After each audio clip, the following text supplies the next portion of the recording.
My name is Ariel. Here is my little sweet bunny lady, Miss Coco Van Bunsen, and welcome to Spirit Animal Sunday. I'm sorry I'm starting this stream late, but better late than never. I've been very sleepy today. I almost didn't do this at all.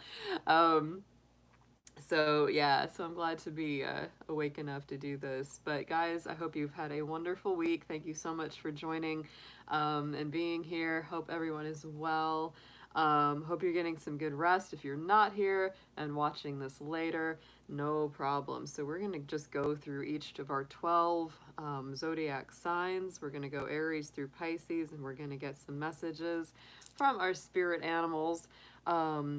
And all of our fabulous little critter collective. Hey there, Heart of Gold, good to see you. I'm very tired. I'm very tired. I almost did not come on. Hey there, David, good to see you in the chat. I don't know how many people will be here because it is kind of a sleepy day. It's been very rainy. I'm exhausted, guys, absolutely. So we're just gonna bust through these reads. I have a couple of people in line for mini personal question readings. That would be Marie Henson and Tasha Bow. So if they get in here, I will do those for them after the 12 general reads. And oh, I hear you, David. I'm sorry to hear you've been sick. I got my Capricorn family in here right now in the chat. Yeah. Oh, well, Bunsen, you've been feisty today. I had to put her in a little bunny timeout because she wouldn't stop digging up all the bedding in the hutch. She gets in those moods, you know, lady bunnies, they really they can get in those moods where they just want to dig and build a bunny nest. Yeah. Because that's what bunnies do. That's what lady bunnies do, is build a bunny nest. It's very cozy. But sometimes we don't want you to tear up all the bedding, sweet girl.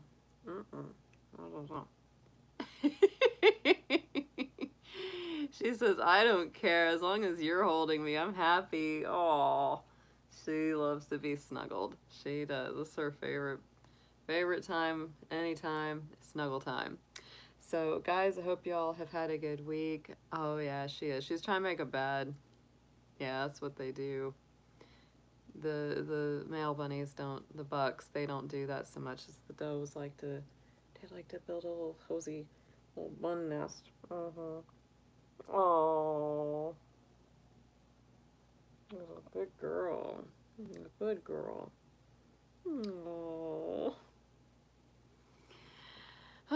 Yeah, it is a little sleepy bunny time. I'm exhausted here, guys, but I'm gonna bust through these. We're gonna get to them because I really do want to do them. So if you haven't done so, join the channel, hit the subscribe button, give it a dragon claw up, hit the like button, all those good things. Yeah. Oh, I don't wanna.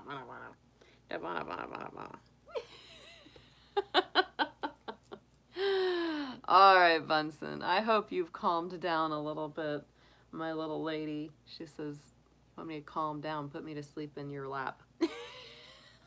Her and those little feet. Yeah, you're a cutest girl. Let's go ahead. I'm going to put her back in the hutch. She doesn't really want to go back in the hutch, but I'm going to put her back. Yeah, be nice.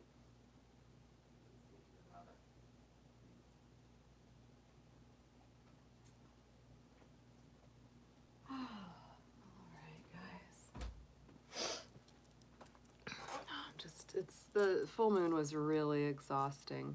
Yeah. Hey there, Nancy. Good to see you. I may not open the list up for much. If Marie or Tasha come into the chat after I finish the generals, I'll do their little one question mini readings that they signed up for on the last live. I've just always with the allergies, it's the house, you know, there's not a lot of, I take all the stuff. People are always giving me recommendations. I'm like, guys, I take all this stuff. It's the house. It's dusty, you know, and it's just, it is. It's the way it is. So I'm always sniffling. I would like to go see my acupuncturist, though. She might have some recommendations. She's usually really good at that. But so much has been closed down because of the COVID, so.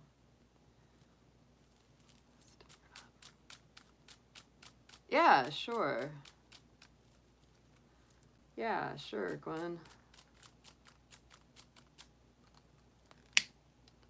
If you want to do it later tonight or on a future live stream, I probably won't be streaming again until next Friday because I've got to try to make all 12 of the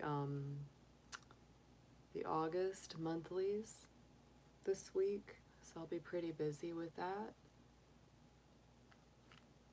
So just getting our sage going, guys, our sage and our sweetgrass.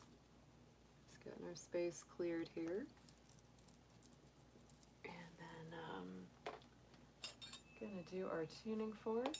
I'm gonna be doing, let's see, what do we have? What have I been doing? It's this, I like these. This is the solar plexus, the root chakra, and the third eye. Yeah.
Alright guys, that always makes me feel a little better listening to that.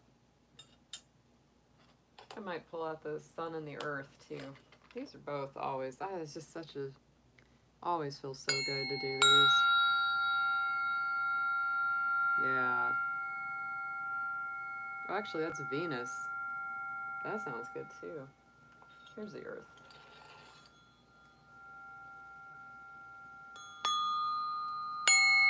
Yeah.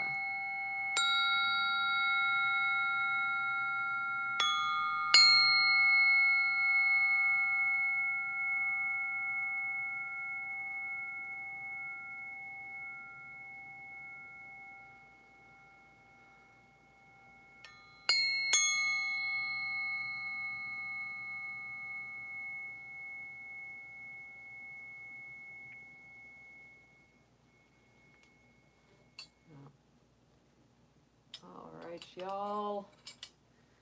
Let's see what we got. Alright, so tonight I will be using the Spirit Animal Oracle for our individual spirit animal guides for each of our signs. This is a beautiful deck. I think it's kind of become a modern classic for sure, the Colette Baron Reid deck. For the tarot, I will be using the ARC Animal Tarot. And for our affirmations, I will be using the Divine Animal Oracle cards. So we're just going to get all those out. And we're going to start out with Aries.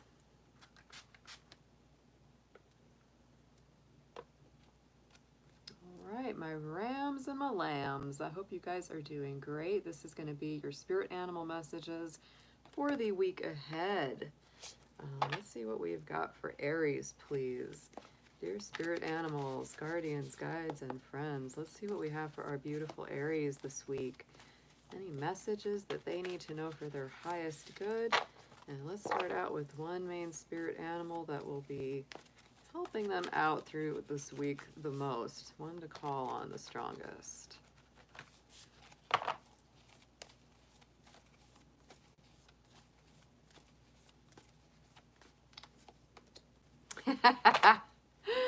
Oh, I love it. I love the skunk spirit. Oh my goodness, Aries. Strong, maybe small, but strong. You know, what's that saying though? She is little, she is feisty or fearless. Yeah. Skunk spirit, know your worth, right? Know your worth. This is all about maintaining a strong reputation, standing up for yourself, letting your abilities speak for themselves. You know, people avoid the skunk because they know what they can do to them. It's not because they're necessarily big or strong or scary, but they can make you stink for a while. You get on the wrong side. I feel like that's sort of like it's a peaceful warrior, right? Aries, it's a peaceful warrior this week. You may not be yelling very loud or showing off a whole lot, but you know, like you'll be putting your foot down. You let your reputation speak for itself. People know that if they try to tangle with you, it will not be worth their while. Let's get into your tarot messages for the week.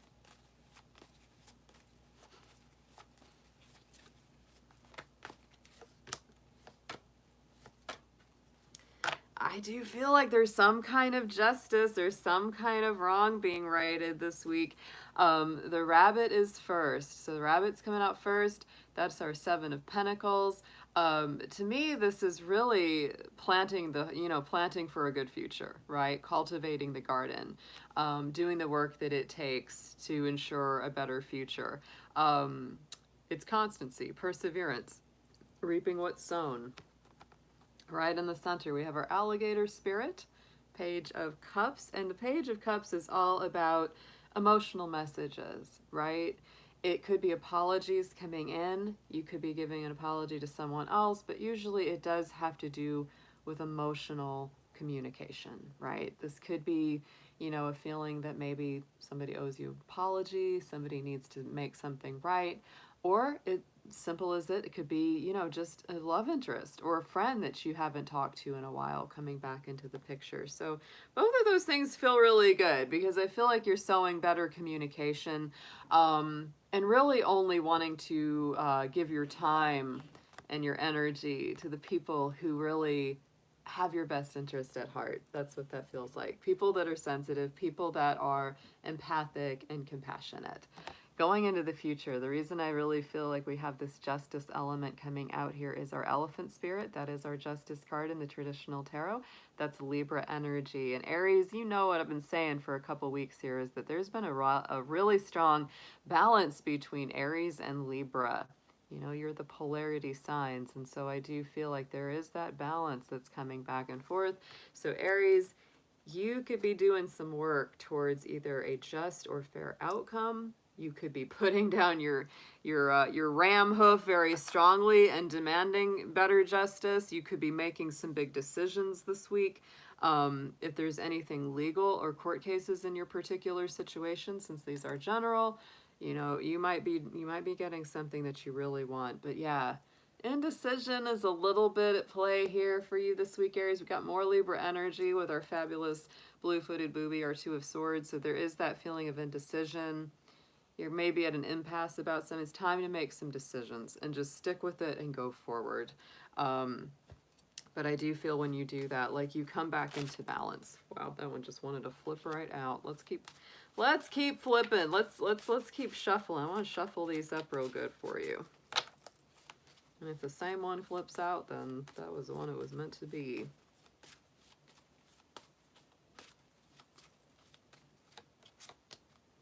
There it is. I love the bee spirit. Creativity, cooperation, and productivity. You are being guided to change something in your life. Become inspired. Follow your heart. Creatively build your future and today's decisions. You have no limitations, and there are no boundaries to your capabilities. Any assistance you need will always be found. Yeah, I really do feel that ties right into that Seven of Pentacles about building the future with your decisions that you make this week and today, right? because that is definitely like one piece at a time. And I know Aries likes things to happen very fast, but this is a week where you got to slow it down just a little bit, and make sure to continue doing just the everyday work, that the garden takes, right, Aries? But stand strong in your reputation this week. That's the cutest thing. Right there, little Flower the skunk.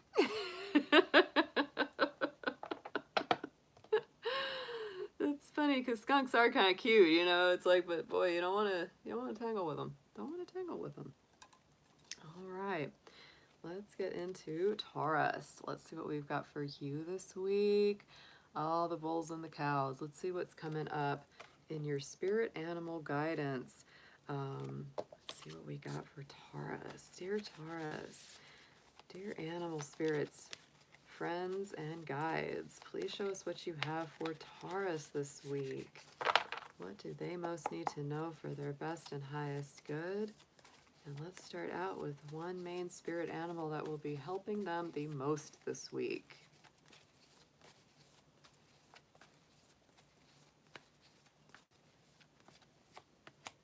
Aww. I like this for Taurus because Taurus, to me, you're a very earthy, very grounded, very, you know, agricultural kind of sign, very earthy. And there it is, you know, the rabbit spirit. And also, you know, Taurus, like a keyword would be abundance, prosperity. And I always think of the rabbit spirit as being very connected to abundance, prosperity, luck. Rabbits are considered to be very good luck across the board. And it even says now is a lucky time. So Taurus, this could indeed be a week of good fortune, maybe better income, a little bit of abundance or prosperity coming your way, things going well in work or business, being able to create what you need. Very, very nice. Bunnies are also very protective of the home and the hearth. They are. Let's get into your tarot. Let's see what we've got coming up here.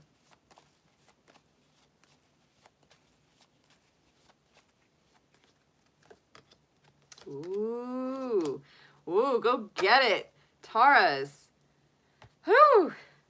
This is a power week for you guys. If you guys are like searching for a new job or starting a job or just, you know, maintaining an existing business, really awesome. White Peacock Spirit coming out first, our Nine of Pentacles, one of my very favorite cards in the tarot. This is about good business. This is about a successful business venture, something that usually you've been working at for a while. For some of you, it could be new, but for some of you, this could be something that is more well established. You've been working at it for a while. And this is just like, yeah, heaven on earth, independence, expansive thinking, but just feeling like you've really got things together, like you can really feel like the results of your hard work are starting to show. You're just feeling better about where you're going in the future. It's excellent energy. Second out is the Rhinoceros Spirit, our King of Pentacles. I always say this is a Taurus power card. Because the King of Pentacles to me is a Taurus energy. It's the guy sitting on a throne with bulls on the throne, like it's a Taurus king. And so to me, this always brings in as well that message of abundance, harmony, making good financial decisions for your future, working hard, being very strong, but also getting to enjoy the results of your effort. That's the thing that's, you know, strong with both of these cards, is it's like they are about putting in the work and the effort, but they're also about actually getting to enjoy what they, you know, accomplished, right? It's not just work, work, work, work. It's like, oh, I get to enjoy it too, right? There's a balance to it. We do have the Four of Pentacles. Look at this, Pentacles all across. All three of your cards coming out this week is Pentacles. And this is our Four of Pentacles. So I do feel, Taurus, this is always what I think can happen, especially with earth signs, and you are certainly not immune to that. Four of Pentacles is that scarcity consciousness and fear of loss, right? So my feeling is it's like corners are being turned, business could be improving, or you're making decisions that are going to improve it over time, and you're really having to do a little bit of battle internally with that scarcity fear of not having enough or having things not turn out the way that you wanted to. You might be doing it and being like, yeah, it's going good, but when's the other shoe gonna drop, right? So it's really about not being too like stingy or holding on too tight, but also being wise. It's a balance card, right? The Four of Pentacles is totally a balance card between, you know, fear of loss and just making wise decisions. You don't want to live in fear, but you also want to do your due diligence and and exercise good decision making with your money, right? It's just keeping it in balance, keeping the common sense and balance around your finances this week. But I do think that things are moving really quickly. On the bottom, we have the Dragonfly Spirit, the Eight of Wands. That is quick movement. There's a lot of communication going. Things are picking up. So it's a nice feeling, right? It's a nice feeling for Taurus. I feel like, you know, you may be kind of feeling like after a time of stagnancy or things not going where you wanted them to, you feel like things are picking up. You feel like things are starting to move forward, especially in the realm of work, career, finance, etc. Personal values really getting nice and centered. Let's get you an affirmation.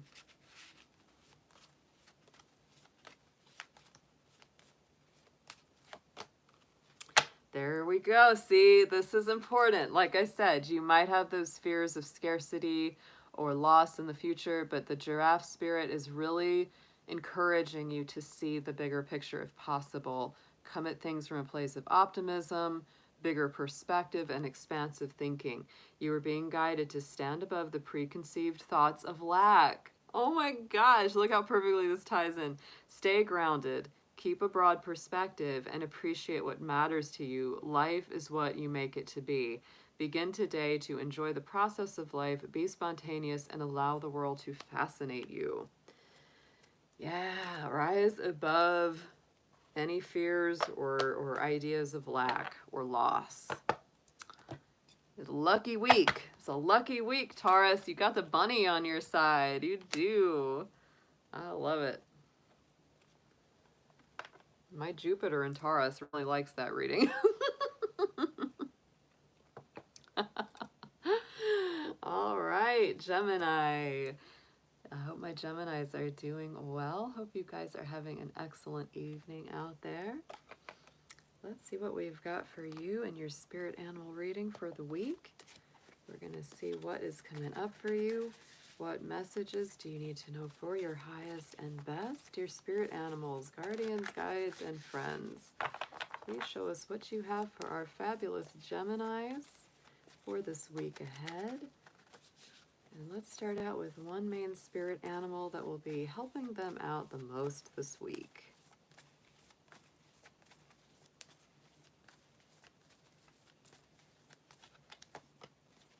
Dragonfly Spirit. I like this for Gemini because it has a real lightness, a quickness, a speed, a versatility, you know.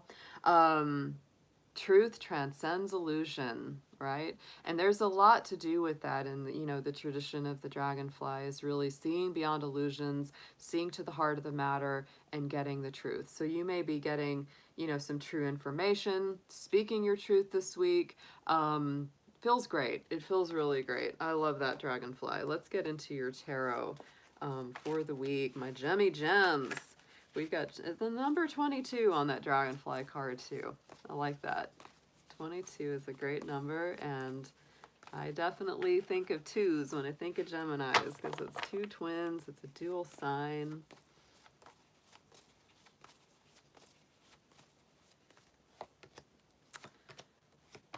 Wow, you're overcoming some stuff this week. You are overcoming some things this week, Gemini. You're starting out with our Three of Swords, the Bluebird spirit. I do feel that you're absolutely overcoming some emotional stress and storms. This is that classic card of the Three Swords and the Heart. So I really do feel like you may be coming to grips with something that has either been painful, stressful, emotionally challenging for you. But I love the fact that they use the bluebird on this card, because I think of the bluebird of happiness, which makes me think of recovery from that heartache or from that loss or pain that you've been experiencing. So this feels very good to me. In the center, we have the gorilla spirit, Seven of Wands. Seven of Wands. And so I feel that this is you really standing up for yourself. If it was someone that made you feel bad, if it was someone that put you down unfairly or just wasn't right with you and it really upset you, you might have had to take some time to recover from that, but now you're emerging very strongly, because that Seven of Wands, it's very much that, like, you know, I'm not going to take it anymore kind of energy. It stands up and it says, nope, I am strong. I know what's right. I know what's true for me. I'm not going to let anybody tear me down. You might be feeling a little feisty this week, Gemini, a little bit argumentative. So I would say, not a problem to be strong within yourself, but also be careful that you don't have to fight every single battle that comes to you. Just be encouraged, right? Just be encouraged and just know your truth and stick to it, right? On our third card, Scorpion Spirit, Nine of Wands. So we have Seven of Wands and Nine of Wands, which really does bring that feistiness to this to this reading. It really does.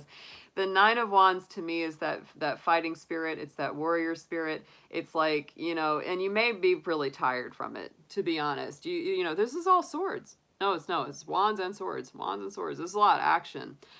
So resolve, resilience, bravery. I feel like you're coming through very strongly here, Gemini, and you're really powerful this week, but you are tired too. Like, you really are just like, you know what? I can keep fighting these people. I can handle them, but I'd really rather just take a nap, right? You know, you really might just rather take a nap. You're just like, come on, just stop. You don't want the drama, really.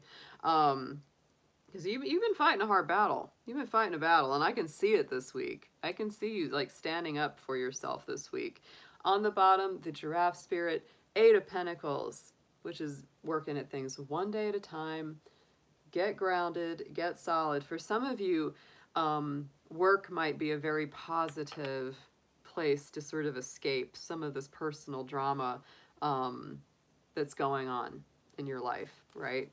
Maybe really just sort of like a break to just, like, go get some work done, you know, just do your thing, focus on that. Don't worry so much about these people that have been giving you a hard time or headache. I feel like you're really overcoming it, though, and you're really stepping into a place of self-empowerment and feeling very strong, very brave this week. It's like, oh, they might have put me down before, they might have got the best of me before, but not again. Not again. Let's get an affirmation on those for Gemini, please.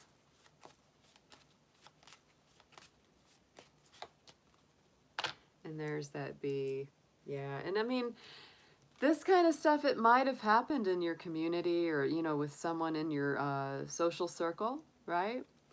But I think that it's important to lean on and connect with the people that are really good for you. We have the bee spirit, creativity, cooperation, productivity. I do feel like it can be a really good work week for you, Gemini, you know, just on the side of this. You are being guided to change something in your life, become inspired, follow your heart, and creatively build your future with today's decisions. You have no limitations, and there are no boundaries to your capabilities. Any assistance you need will always be found. So, hang in there. I think you're surmounting some difficult energies, but you're getting through it. They don't want to mess with you. Not again, that's for sure. Good to see Jacqueline in the chat. You're welcome, HW.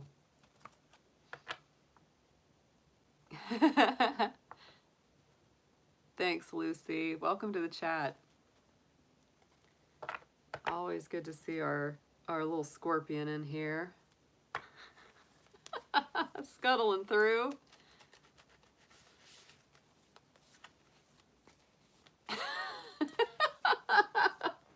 You doing okay, David?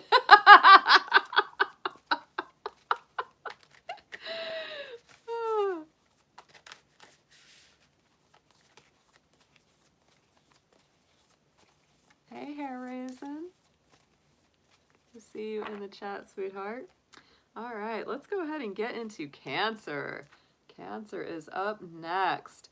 Wow, guys, this full moon this weekend. What a number. Amazing. Really strong full moon. I'm glad we're coming out of it, though, because it was like, woo! That was a spicy meatball, I tell you.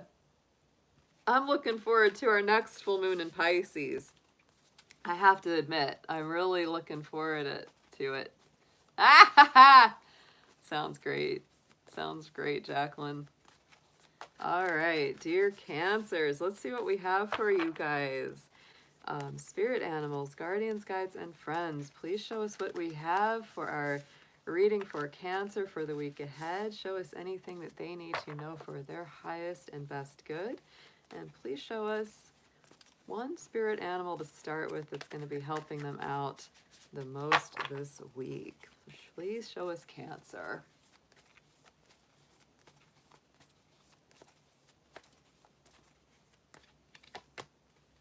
The ant spirit. Ooh, time to collaborate. I would say there's a lot of things that come through with the ant spirit. The number one, for one thing, it's the first card in the deck. And so it feels like coming back to basics. It very much always feels that way. It's like, start with the simple things. Don't overcomplicate. If you need help with something, ask for it. Don't be afraid to ask. It's time to collaborate with others. If other people can lend a hand or help you with something, they might really be providing the missing puzzle pieces for you, because ants work together, y'all. They work together. Let's get some tarot on this for our Cancer folks.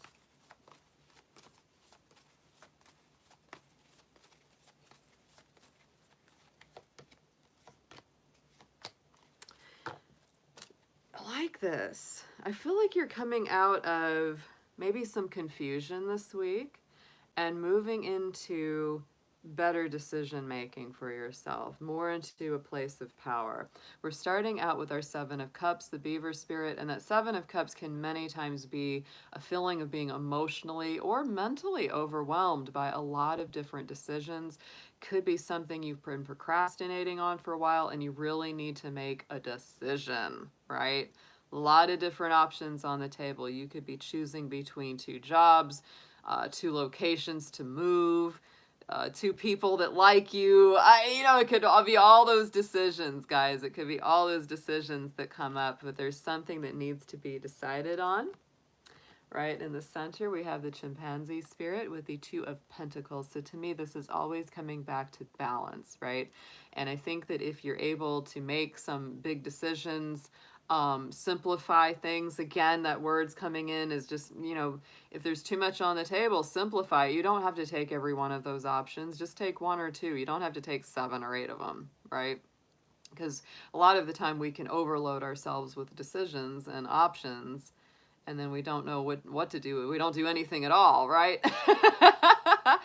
So that Two of Pentacles to me is bringing back more balance, going with the flow. You could be balancing your budget, balancing your money or joint resources.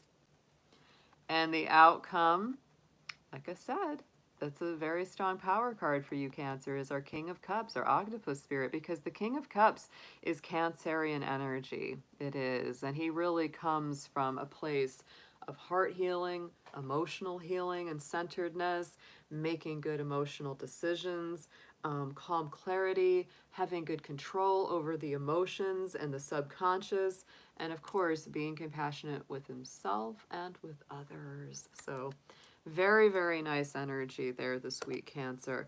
Oh, and on the bottom, we have our cat spirit, Page of Swords.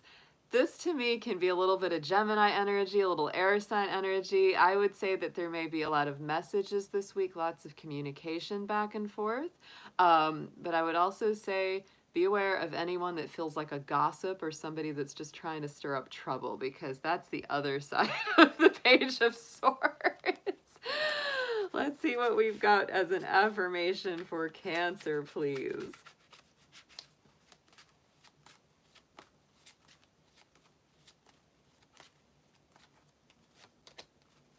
Yes, I like this guy. This is a really unique reading tonight for y'all, is the Wolf Spirit. Wolf Spirit.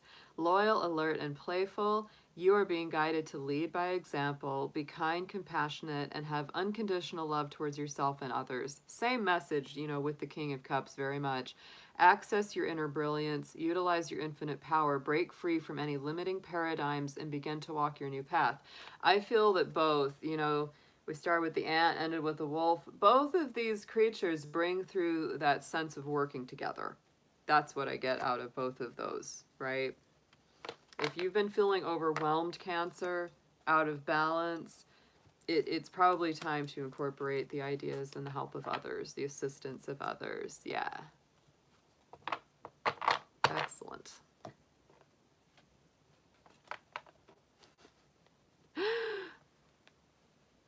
Oh, I hope you're doing better, Jacqueline. Yeah, you've been so busy. Good to see you, Yui. Oh, Yui, you will laugh. I started watching the Walter Mercado documentary again on Netflix last night. Oh my gosh, I love him so much. Oh my gosh, it's like the best. Oh, good to see you, Toxic Shiba. Good to see you in the chat. It's been a little minute. But yeah, I love Walter Mercado. Oh my god, mucho, mucho amor. If anyone has not seen that yet, I'm telling you what, you do yourself a favor. Go watch that on Netflix if you have Netflix. It's called Mucho, Mucho amor. The Legend of Walter Mercado. Oh my gosh, he was such a Pisces, such a Pisces. And oh, I know. I'm so glad they made that documentary because he passed away not that long after they made it. But he was like this Puerto Rican Latino astrologer superstar. It's like one of a kind. Absolutely one of a kind. I've never seen anything like that. It's just like the coolest guy. He walked to the beat of his own friggin' drum. Oh my goodness. Yeah. But definitely check that out. He was like, he had the performance style of like, I don't know, almost like Liberace or something, but still very much his own, just kind of over the top and very, very flashy and grandiose, but he had a background in acting and dancing, and so he kind of brought that, like, you know, that thing.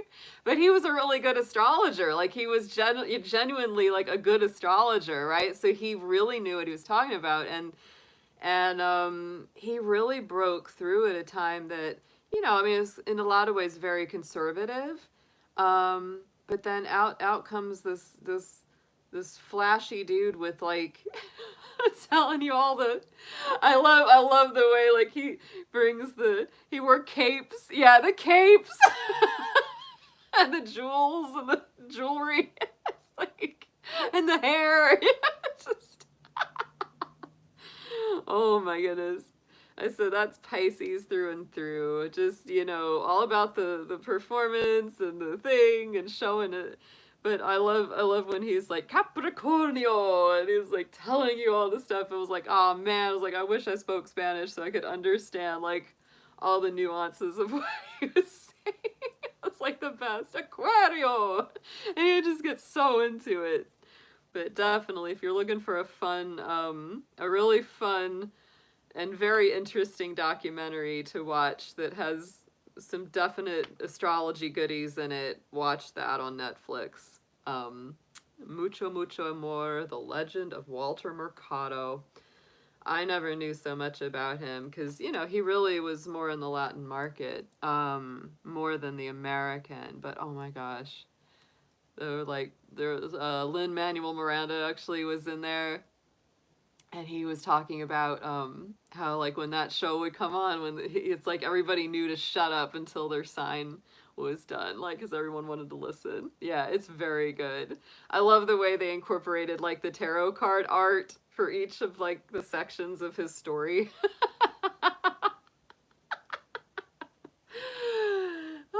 And on that note of performance art, I also get into Leo.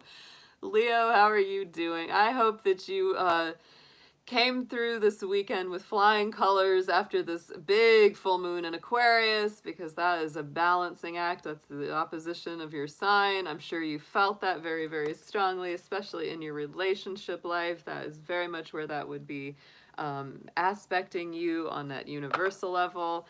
So Leo, let's see what we have. Oh yes, I love that part, Yu. He's like, I'm the only one.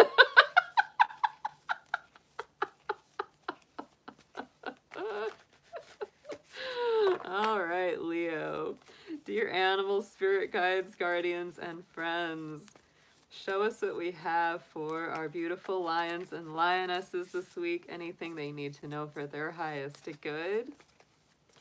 Bring through anything they need to see. And let's start in with one main spirit animal guide that will be helping Leo out the most this week.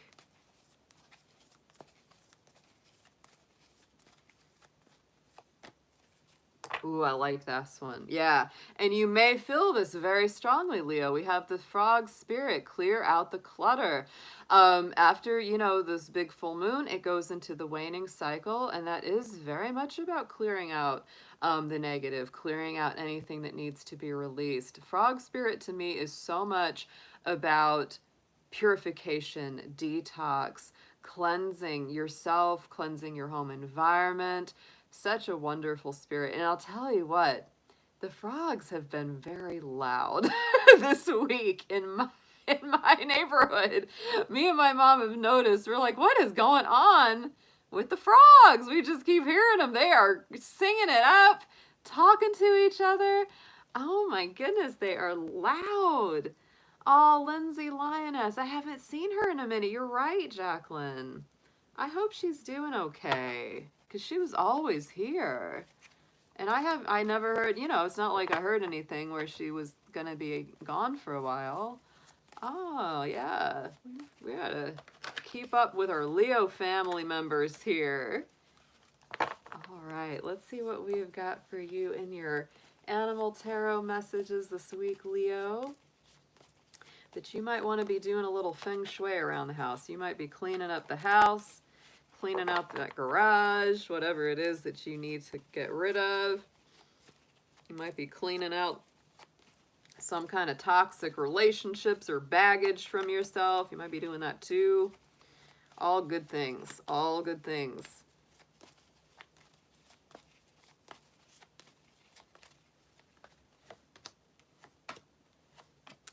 There's a lot of cutting things out. There's a lot of cutting some things out. You might be really standing on your own too a little bit. So there's some independence coming in here. First card out for you is the Hawk Spirit, the Ace of Swords. To me, that is a clear sign of victory, success, cutting things out that no longer serve you, clear consciousness coming in, messages and information that you need finally being received. Finally feeling like you're coming out of some confusion, right? That's a big one. Coming out of confusion. Finally having clear vision. It feels like success. So next up, Leo, we've got the Cat Spirit. That's your little mini, that's a mini lion right there. The Page of Swords coming in. To me, this brings in a feeling, I just feel like this is independence, right? It's new thinking. Because, you know, the Ace of Swords is like that ultimate kind of swords energy, and the Page of Swords is that like smaller energy. It's like it's both happening on the macro and the micro, right? To me, that's swords energy. So I feel like, you know, the pages come in with a youthful energy, and they are messengers in the tarot. So it really does bring a lot of new messages, new energy, new ways of seeing things, new ways of thinking, new perspectives, right? The best things, those are the best things that come with that card. And the things, of course, that I will always tell you with that Page of Swords, don't listen to idle gossip. Don't entertain people who are just trying to stir up trouble in your world. Don't need it. Don't want it. Last card is the Beaver Spirit, the Seven of Cups, because I do feel like you have a lot of things on your plate. I do. I feel like there are a lot of things that you might be kind of, you know, choosing between a lot of different options. And so this can be that feeling of being kind of emotionally or mentally overwhelmed by so many different things that you have to choose between. You could have been in a state where you've been over analyzing something for a while, Leo, overthinking it. Don't overthink it. You know what to do deep down. Don't let it trip you up, right? If there's something that you've been procrastinating on, this would be a good week to go ahead and clear that out. Make that decision. It'll help you come back to balance because we've got the Manta Ray Spirit, the Temperance card coming in here on the bottom. Divine energy, perfect harmony, and miracles. Strong Sagittarius, like I said. So to me, this brings in greater luck. It shows you how resilient you are, shows you how strong you are. And again, it brings you back into a feeling of balance and harmony after you might have been feeling off center for a while. Let's get into an affirmation for you. But don't be afraid to stand up for yourself, be independent, be fearless, do your own thing. Don't worry so much about what anyone else is saying about you or any of that. Yeah. Oh, that's good to hear. That's very good to hear.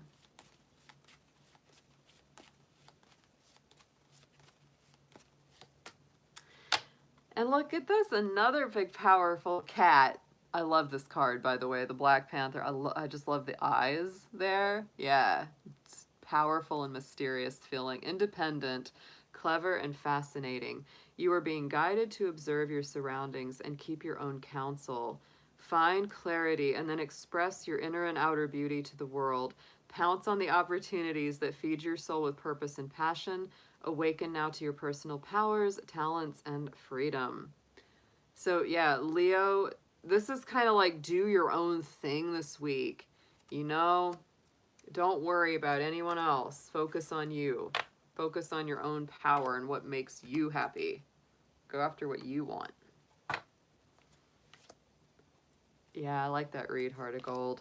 I like all the big cat energy that came up for Leo because they resonate with it. They vibrate strong to that.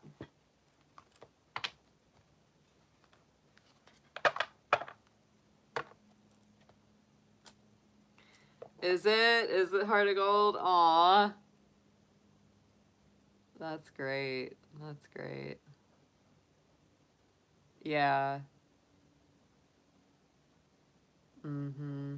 That's good.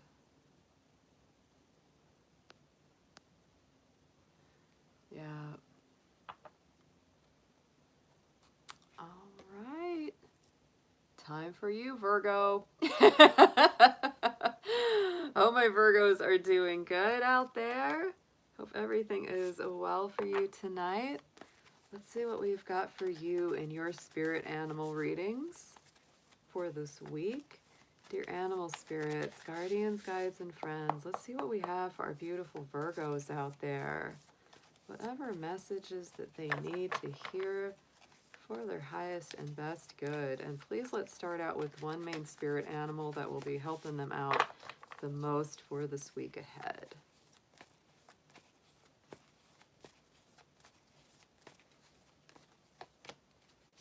Ooh, wolf spirit. Such a good one. Such always a good one. Turn knowledge into wisdom, right? So take what you know and turn it into even higher knowing and understanding this week.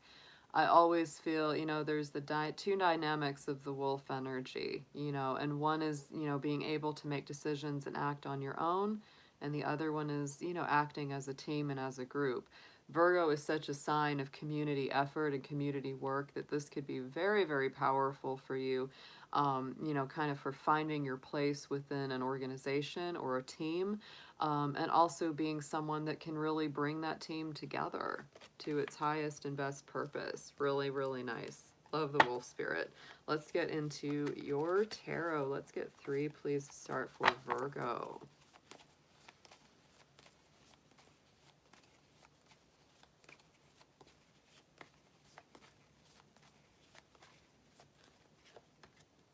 Wow, the wolf is on your side this week, Virgo. Oh, look at that. Look at that. First out.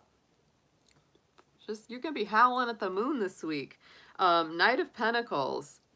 And I love that it's the Knight of Pentacles because this, you know, the Knight of Pentacles is a Virgo card because this is the planner, this is the organizer. Your reputation precedes you. It's all about reliability, results, making a good plan for moving forward. So Virgo, wow, this is a really great week already. I can see where you're going to be really working together with people. And if not working with others, you're going to be working on some big plans, organizing some things in a very positive direction, you know, kind of clearing some things out that maybe you've been procrastinating on for a while. Look what we've got next. Look at this. This is like a power reading for Virgo. Snow leopard spirit right in the center. There's your hermit card. That's our Virgo major arcana. So to me, it's like you're really stepping into your power this week, Virgo. Oh my goodness. Ascension, illumination, introspection. I feel like you have the power to work both alone and with the team in equal measure. I really do. But this is to me not only you like going within, really knowing what's right for you, but like acting on it, like really stepping into your power. And I feel like a lot of the things that you have been dealing with in terms of procrastination, over analyzing, contemplating, you know, decisions that need to be made, a lot of that's going to be resolved by decisions that you make this week because our little Two of Swords blue-footed booby is coming out here. That's our little Libra card. It can be those indecisions, being at a little bit of an impasse, right? And I do feel like, you know, once you start to make those decisions, not procrastinate on things any longer, you're going to feel so much better. But this is a great read for the week for Virgo. On the bottom, look at that. Firefly Spirit, Six of Wands. Recognized victory, success, and achievement. Moment of glory, shining your inner light.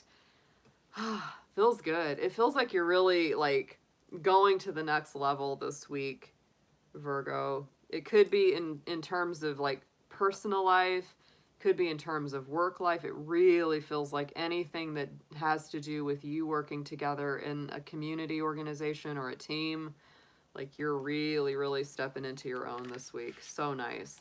Let's get an affirmation on this for you.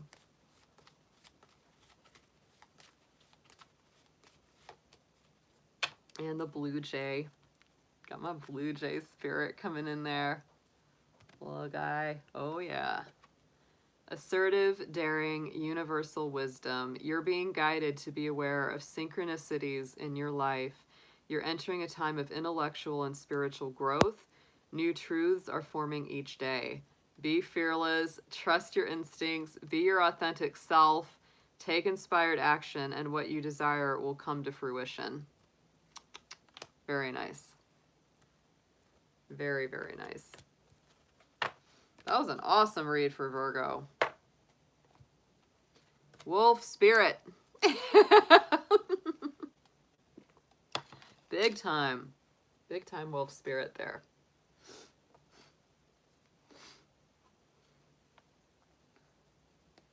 Yeah. These are so good always. All right, my Libras. Woohoo! Hope you guys are doing good out there. Hope all my Libras are doing awesome. Having a good night. Enjoying your evening. Let's see what we have got for you for this week ahead in your spirit animal reading. Let's see, spirit animals, guardians, guides, and friends. Please show us what you have for our Libras out there for this week ahead. Anything that they need to know for their best and highest good. And please let's start out with one main spirit animal guide that will be helping them the most through this week ahead.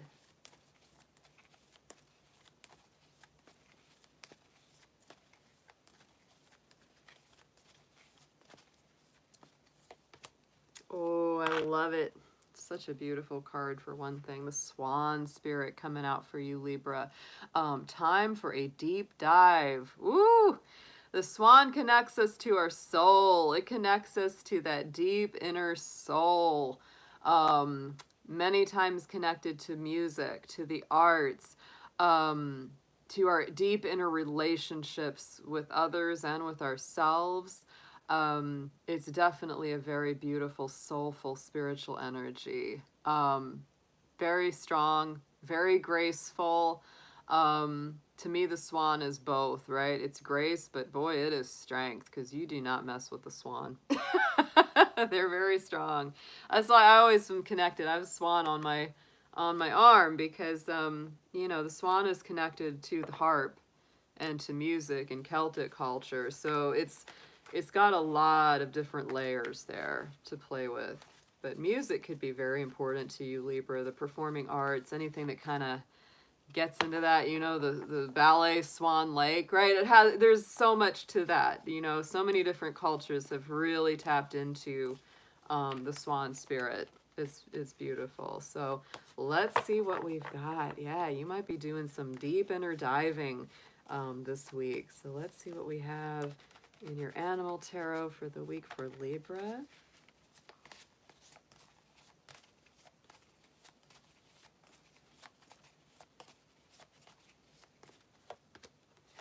Wow.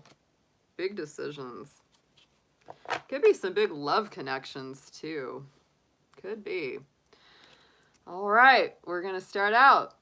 Condor Spirit, the King of Swords, strong Aquarius energy from this card. Truth, final authority, brilliant mind.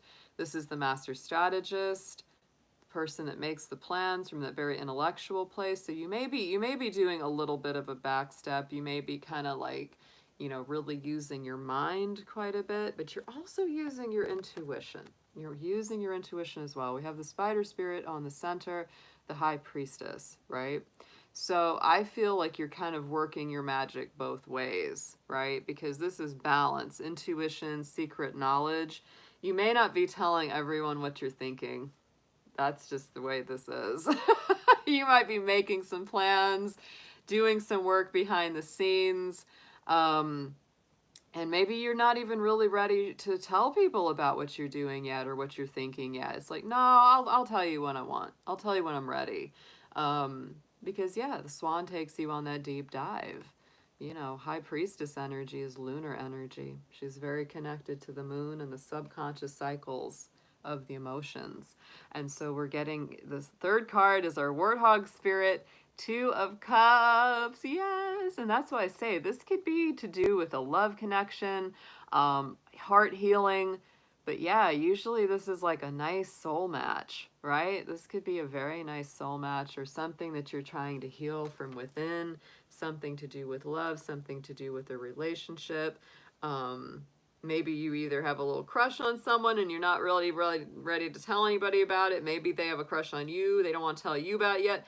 Maybe this is somebody from the past and you're really working to heal that dynamic. Yeah, could be that too.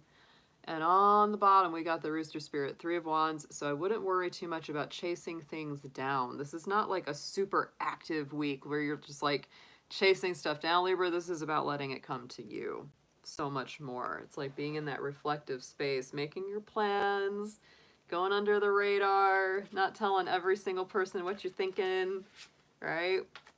What's meant to be yours is going to come to you. That's what I feel on this one. Let's get an affirmation, please, for Libra.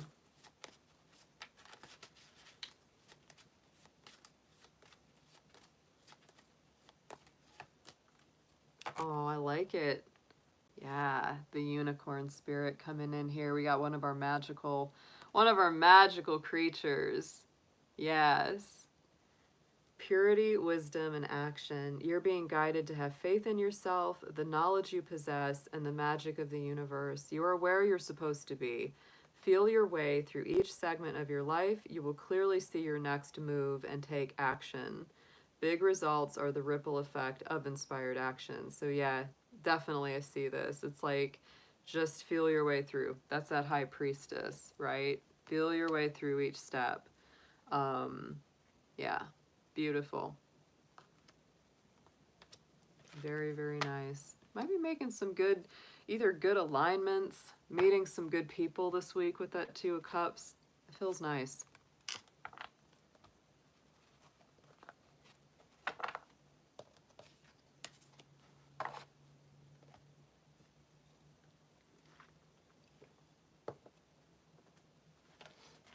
All right. right, Scorpio.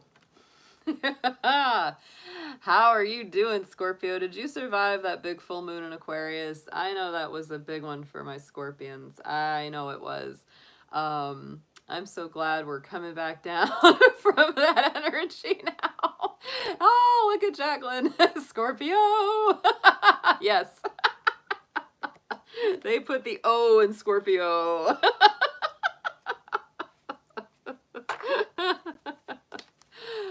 All right, let's see what we've got. Dear animal guardians, guides, spirits, and friends, please show us what you have for our fabulous Scorpios out there.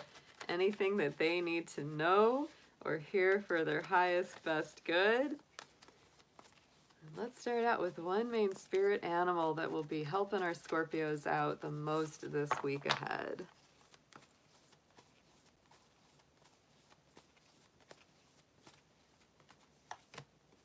Ooh, I like this one. It's good that we have an insect coming out for Scorpio, even though scorpions are an arachnid, but you know, same kind of energy, right? Scarab beetle spirit. Magic works through you. Yeah. And it does. It really does, Scorpio, because you are power, you are magic, you're a very, very strong sign. I like the symbology, too, of the scarab beetle, because this gets back in, you know, the ancient Egyptians were big on those scarabs. Boy, that was a very strong symbol of protection, magic. Yeah, very nice. Let's get into your tarot for the week. So yeah, use your magic, use your mojo, use your gifts. Very powerful week ahead.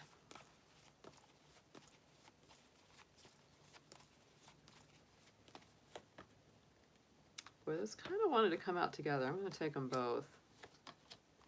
Kitty cat's been coming out a lot too.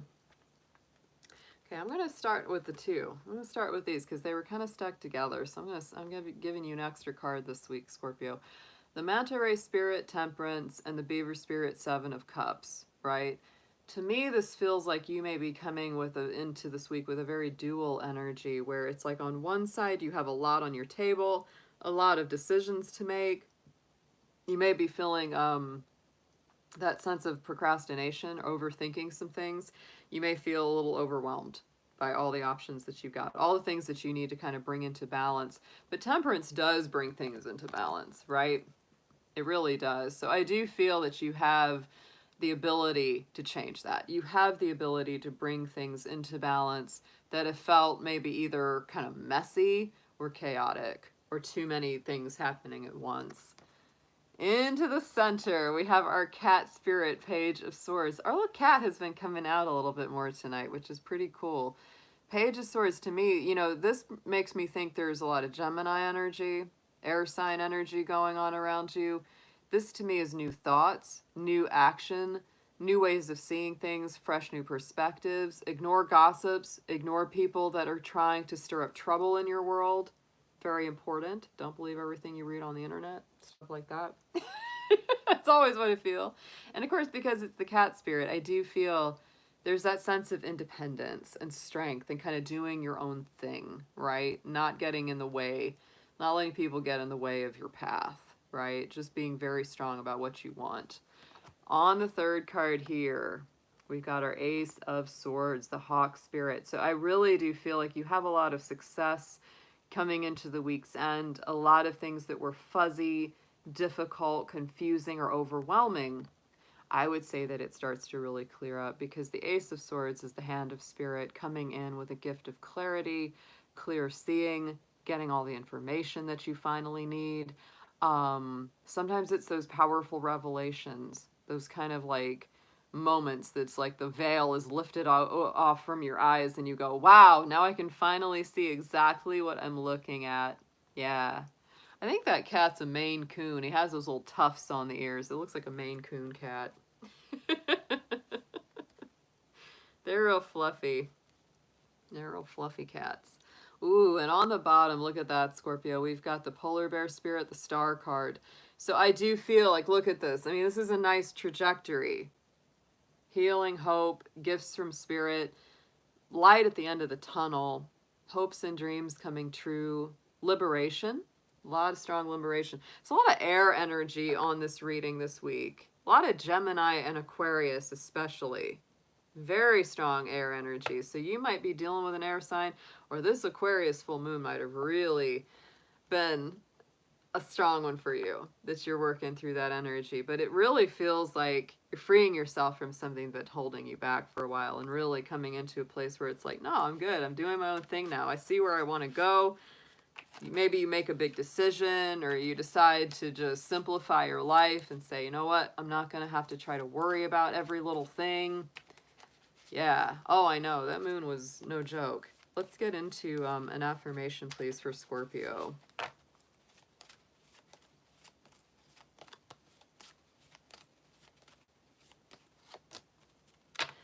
Love it. Love it. It couldn't get more perfect. We got the Phoenix coming up. And to me, the Phoenix is one of Scorpio's symbols. Absolutely. Because Scorpio, you're a symbol of transformation and rebirth, just like the Phoenix rising from the ashes. Faith, transition, and spiritual awareness. You're being guided to remove what no longer serves you from your life. Turn your ideas into action, and they will transcend beyond your expectations. As you detach, doors of opportunity will begin to open, and something magnificent will emerge. Love it. Both of these, the Phoenix and the Scarab, to me, those are just like really like magic and power. Yeah, you're ready to transform this week, Scorpio, like in a big way. In a big way. No little transformations for you. This is going to be a big one. Very nice. Of course, Scorpio is that go big or go home sign. They really are. All right. Yeah, I like that one. That was a great read. Very, very good stuff.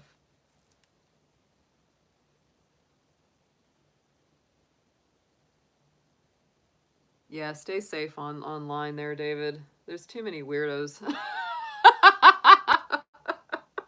too many weirdos. Not the good kind either, you know. There's good weirdos and bad weirdos, you know.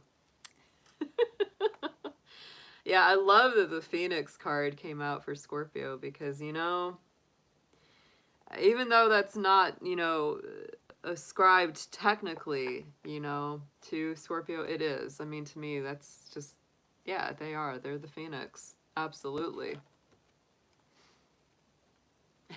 That's right.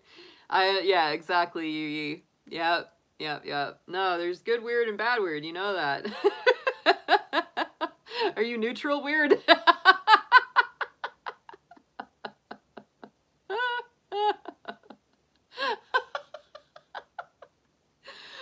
Oh, boy.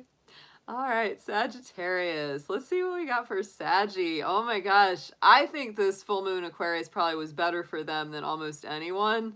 Yeah. Them and the air signs, you know, Libra and Gemini, they probably came out of it pretty good too. But Saggy does whirl well with the Aquarius vibes. They really do. So let's see what we've got. Dear spirit animals, guardians, guides, and friends, please let's see what we have for our Sagittarius folks out there. Let's see what we have got going on for them. Anything they need to see for their highest and best good. And let's start out with one main spirit animal guardian that will be helping them out the most this week. Please show us Sagittarius.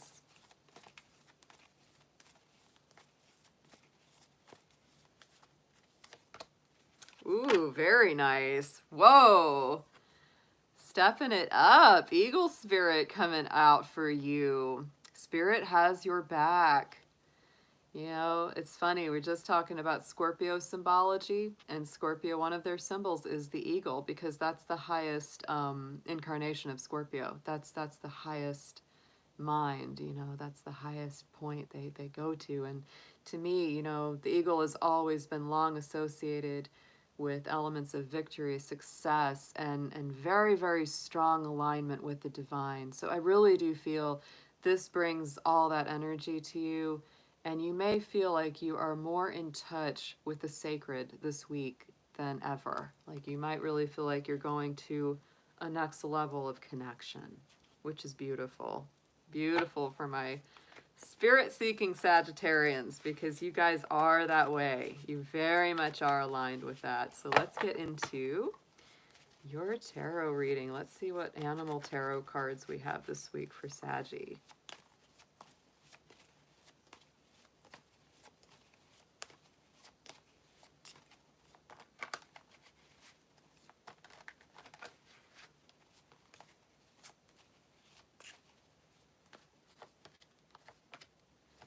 Wow. Wow, all strong. All very strong cards. We're starting out with the 10 of Cups here, guys. The Seal Spirit, lasting happiness and success, divine blessings. And so it's interesting, you know, we talk about getting into an even deeper connection with spirit or the divine. To me, the 10 of Cups is a couple of things. And it's one of them is that. Absolutely. It's that, you know, divine happiness, that spiritual contentment and fulfillment. It can certainly be a happier home life, happier love life, better connections with our friends and our family, just that feeling of spiritual and emotional peace and contentment. It's a beautiful card. Right in the center, we have the Strength card, the Lion Spirit. So, boy, lions and eagles, guys. These are strong, strong archetypes for you, Sagittarius. The Strength card to me, yeah, mind over matter. Love wins in the end, embracing your majesty. You know, to me, the Strength card is all about being strong, being courageous, balancing the two sides of yourself, both the spiritual and the physical incarnation. And so, yeah, it's a very, very strong card. And you may feel this week, Sagittarius, that you have either been very strong or courageous, you've had to be very strong, and you're also embracing that strength, right? Great cards. Next one up. It just doesn't stop. We've got the Horse Spirit, the Chariot. This is another very powerful card. And I can't help but see a little connection to Sagittarius with the horse because, you know, the Centaur is half horse. And it is about that movement and about travel and adventures and going forward. The Chariot, of course, always shows us the dark and the light because these are the two sides of our subconscious. This is the Cancer card in the Major Arcana, and that's why, you know, it's those subconscious energies, right? It's the yin and the yang, the feminine and masculine, the sun and the moon, right? It's all of those two sides of ourselves. And so you may be very much blending those two parts of your personality, the two parts of your life, you know, both the spiritual and the physical, into something very symbiotic. But I do feel like you're moving forward. You're moving forward in a lot of good ways. This is travel, victory, raw power, and the only thing that can really hold you back at all is your own fears of scarcity, your own fears of things not working out or not having enough. So it's good to be in a balanced place with this Sagittarius. I'm a Capricorn, so I'm never going to tell you to completely disregard, you know, taking care of finances or, you know, looking at your resources and logistics. But at the same time, I would say don't let it dictate your decisions going forward, because those kind of fears can really, they can bring about, you know, negative manifestations, and you don't want that. But this is a great read. Very powerful. I feel like you're really getting into a place where you're very content within spiritually and really understanding yourself so much better going forward. That comes from that Chariot card. Let's get an affirmation on this for Sagittarius.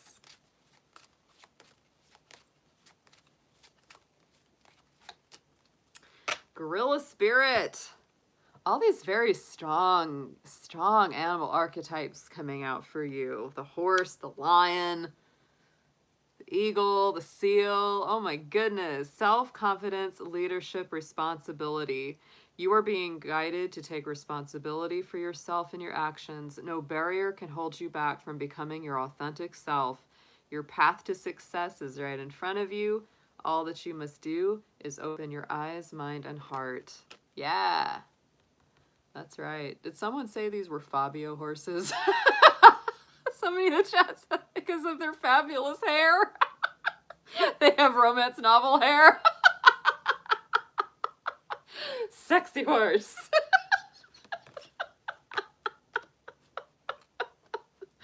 Don't hate me because I'm beautiful horses.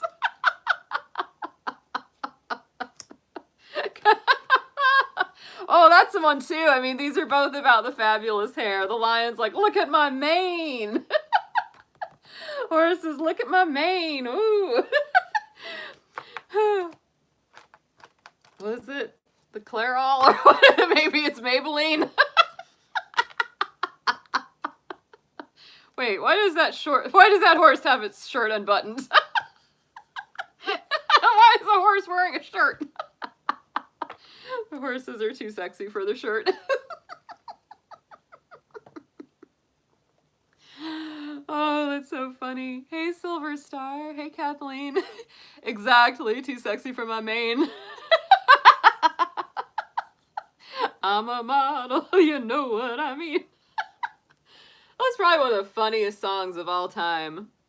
The song and the video. Those were some good times. When they could still make funny songs like that. That was just a hilarious freaking song. It really was. Those good times. I love that, you know, like joke songs. It's like they weren't doing it for any serious reason. They're like, we're just gonna have some fun with this. I know, on the catwalk. Oh, I used to make up words for that with the bunnies. I was like, and she does her little hops on the bun walk. Hopping down the bunway. I have a little diva bunny in there. She's very fashionable.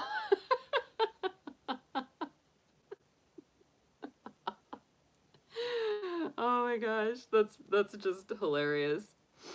Yeah, some of these animals are totally better looking than any human on Earth. They really are. Some of these guys, they got, they don't even need any, like, fancy products. They just come out looking good. It's mind-blowing. That's how I feel about my bunnies. They just got this nice, gorgeous fur, always looking nice. I'm like, darn it. It's like, y'all, no matter how old you get, no matter what, solo maintenance, you always look good. They're always looking cute, looking pretty. It's like, it takes me like hours to get out of bed and start to feel human. And forget it. It's like they just wake up and they're immediately cute. It's like, this isn't fair. I don't know how they do it. It's amazing.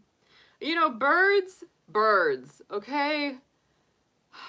Birds, they have everything they need within their bird. Like, they have all the stuff they need. They have an oil gland at the back, like at the end, like above their tail, like at the end of their back. And so when they preen their feathers, they just have to kind of, you know, peck it a little at that oil gland and get the oil on their beak, and they, you know, spread it over their feathers. The birds come with a built-in feather care product in their body. That would be like us being born with like a reservoir of like shampoo and conditioner somewhere in our body, and we just have to go get it and be like, yep, don't need anything external, it's just right there. Not fair. All the stuff that the humans have to do to keep ourselves looking and smelling right. It's like, what in the world? I know, exactly, Yu Yi. They've got their feather care product. It waterproofs, it moisturizes, everything right there. Unbelievable. All right, guys. Capricorn likes that thought because I'm like, wow, that's like so efficient. You know, Capricorns like that efficiency, and it's money saving too. Birds don't have to go to the drugstore to get that. They just have it. So Capricorn, I hope you guys are doing awesome. My goats. I don't know where Krista is this weekend. I gotta message her and see if she's doing okay. She's our other little Capricorn. She's our little Cappy moderator. I don't know where she's at, but I hope she's doing good. Yeah, Capuchino. Hoofing up that mountain goats. Boy, it's been a month for us Capricorns. It's been a month for us since that last big full moon. It wasn't Capricorn. We just had our Aquarius full moon this weekend. I think things are going to start turn a corner for Capricorn. I really do. But I think that most of July was kind of like, whew. It was a tough one. It was a tough month. I'm ready for the energy to shift up. I truly am. Let's get it, Capricorn. Let's see what we have in our spirit animal messages for you for the week. My fabulous goats. Dear spirit animals, guides, guardians, and friends, please show us what we have for our beautiful Capricorns out there. Anything that they need to know for their highest and best. And let's start out with one main spirit animal guardian that will be helping Capricorn out the most this week.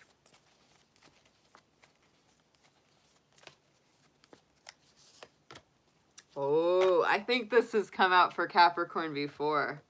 I know it has. It's been a little while. But the crow spirit coming out. Oh my goodness.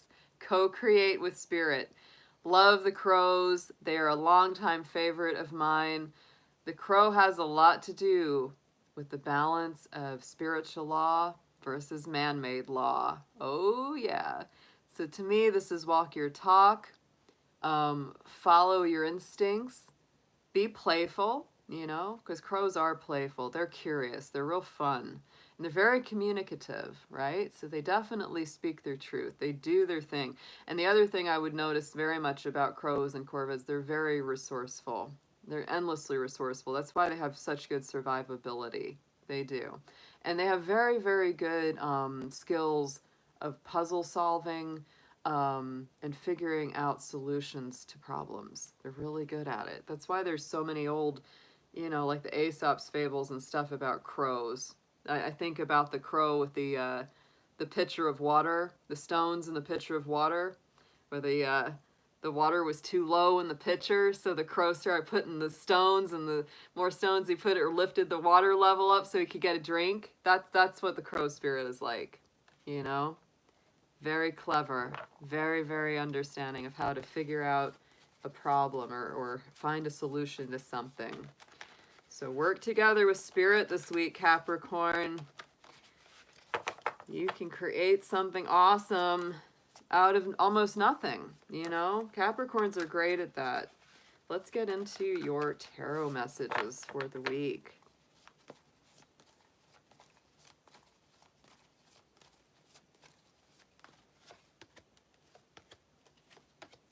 Wow. He's been coming out a lot this week, hasn't he? First card up is our Hummingbird Spirit, Four of Wands. I really do love this card. I love this energy.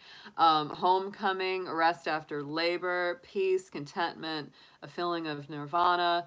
This, for some people, can be that soulmate twin flame card, very strong kind of life partner energy.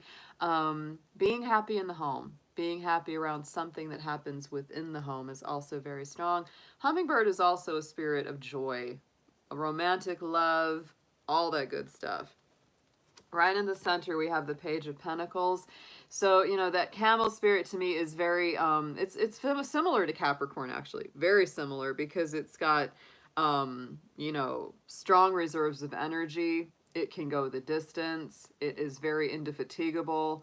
It really can. It can really survive quite a lot, even in a rugged terrain. But the Page of Pentacles is all about creating something new. It's interesting, you know, that message on the Crow card was co-create with spirit. And to me, the Page of Pentacles is saying, all right, what do I want to invest in next? It's that little adventurer of the tarot. It's like, what's my next adventure? What's my next, you know, big thing that I'm going to do? And, you know, I have some time, maybe some money, some love, whatever it is. It's, you know, it's about that. It's about, what do I want to invest in for the journey ahead? Maybe do I want to learn something new? Do I want to take a class or go back to school? Might be thinking about all that kind of stuff, Capricorn. Might be thinking about all of that. And you might be a little bit in indecision. You might have a little bit of indecision here. Our little blue-footed booby is coming back up into our readings here. Our little Two of Swords. Libra energy. This can definitely be a card of indecision and trying to balance something out. So you might really be feeling like, you know what, I gotta make a decision. You might be at an impasse. You might feel like you're a little bit overwhelmed by something. But it's really time, Capricorn, if you've been kind of on the fence about, well, what should I do? What should I not do? Thinking it over. It's time to make a decision. Time to make a decision and stick with it. On the bottom, we have the Knight of Pentacles, the wolf spirit. So Capricorn, this taken together with the Page of Pentacles, bringing the Knight of Pentacles next to that, I feel like you're really thinking very strongly about what it is you're planning for the future. And you know, Capricorn energy, earth energy like this, it doesn't move fast, but it does move. And that I would say, Capricorns, they don't really need things to move super fast as long as they're moving. That's really true. If anything, Capricorn doesn't always trust it if it moves too fast, right? But if we've planned for it, yeah, that's okay, right? So to me, the Knight of Pentacles is a very strong Virgo energy, and it really does speak to that, you know, getting organized. You might be clearing some things out and really laying that master plan and starting to say, all right, got to prepare, got to get ready for what's in store, what's coming up next. Because I really do feel you may be launching either a new business or something from home. You might be considering moving to a new home. These are things that come up with this. You might be working together with a, you know, soulmate, love partner, best friend. That's where the hummingbird card comes in. You know, you might be doing that with them. And even if you're doing it singly, it's like that may be a big goal. It's like having a good home, you know, cultivating better relationships or a strong, happy love relationship. All of that comes up. But Capricorn, you got to make some choices this week. Any points of indecision, or procrastination, you just got to punch through them. Got to punch through them this week, Odis. Let's get into an affirmation for you guys.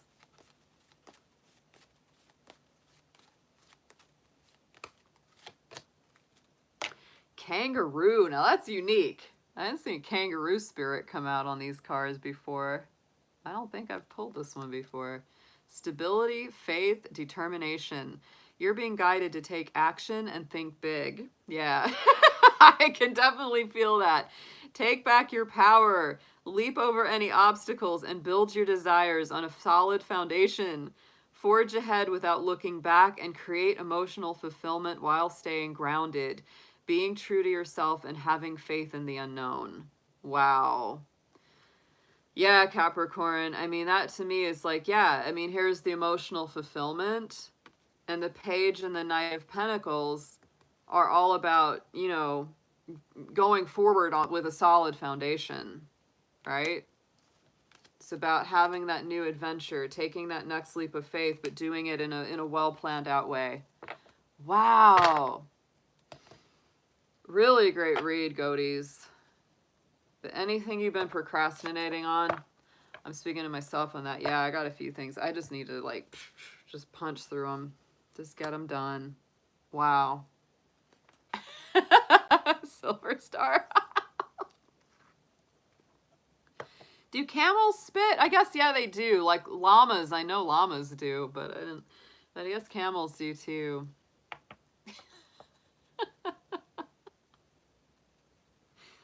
What you gonna do if you're a camel? You're either gonna spit at them or run away.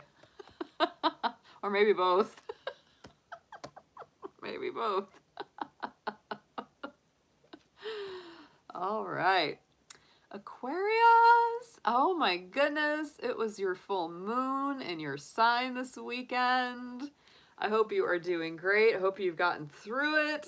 It was definitely a powerful full moon. We always feel those. That was the thunder moon. The thunder moon of the year. My goodness. And it did bring the thunder. I tell you what.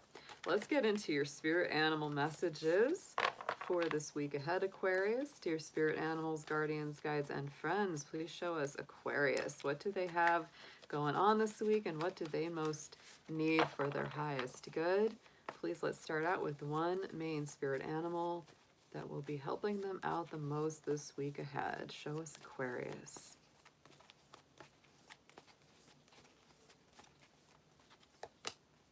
Sea turtle. You know, sea turtle came up as your main spirit animal last week as well. It did. I remember that. Very interesting. You're getting the turtle again. So this turtle is really assertive, Aquarius, really wants to help you out, really wants to make these messages very clear to you. Slow and steady wins the race. To me, the turtle is that balance of, earthy energy and water energy. So it really has the balance between, emotions, intuition, spirituality, as well as that logic and organized planning. Very nice energy. It's also, to me, a very nurturing spirit. The turtle has this very nurturing kind of mothering spirit to me. Yeah, slow and steady wins the race. Just take the steps you're guided to take. That almost feels like the Capricorn message in a little bit of a way. Let's get some tarot on this for you, Aquarius.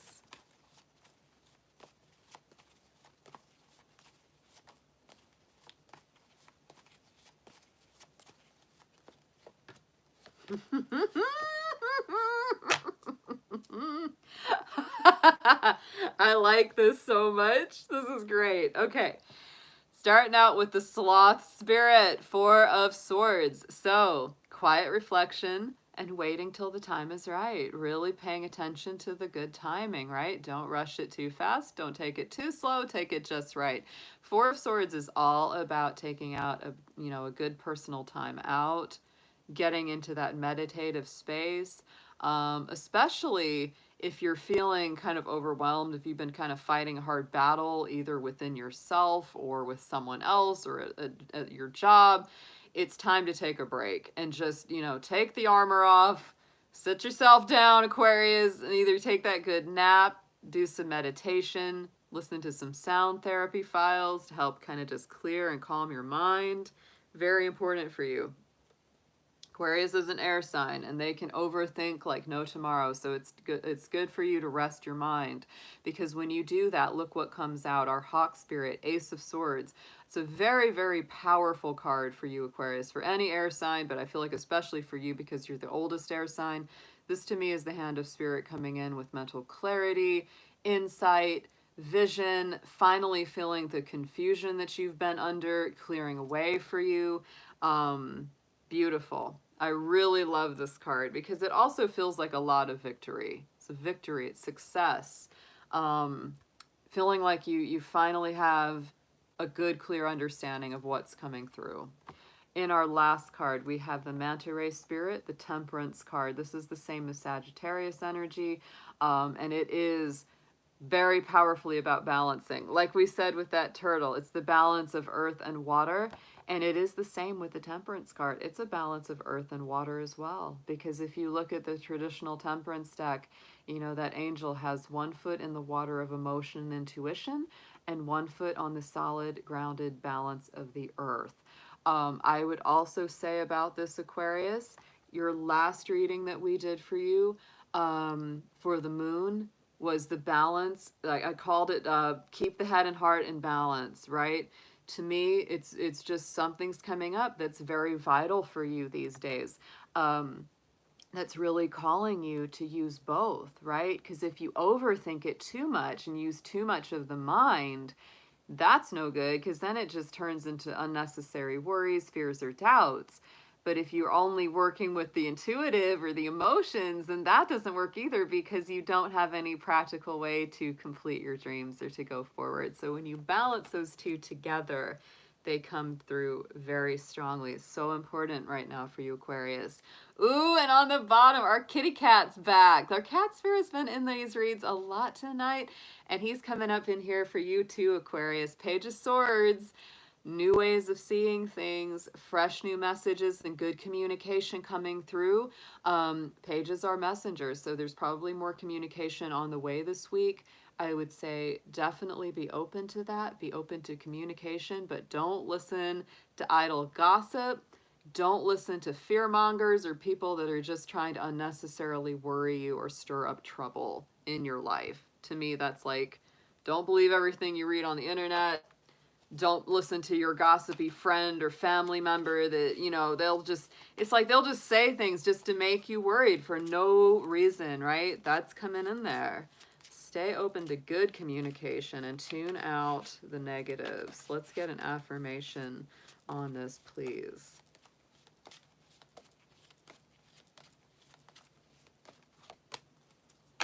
Hummingbird. Yeah, Capricorn had a hummingbird card too. That's so funny. So confidence, motion, and adventure.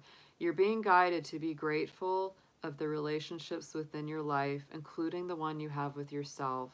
So important, Aquarius. You possess the power to attract positive change in your life, expand and stretch yourself in new ways.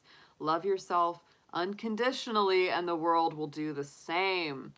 Hummingbird is all about peace, joy, harmony, romantic love. Yeah, very, very nice card. These are great. This is a really good read. And it's definitely, again, it's coming through with that same kind of message that you had for your full moon reading, which is to keep a balance of the head and the heart, right? Make your decisions with both of those coming together, not just one or the other. All right, let's finish our night up.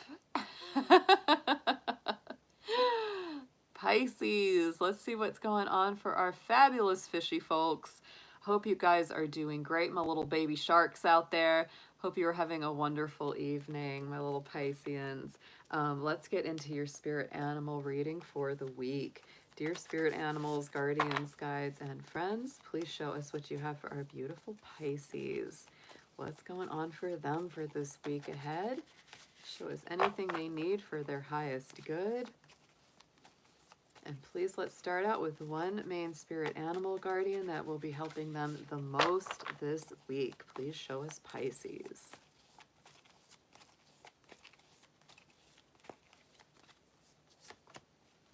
Aw, I love it because, you know, we got a little sea creature coming out here for you, Pisces, as your main spirit guide is the starfish spirit.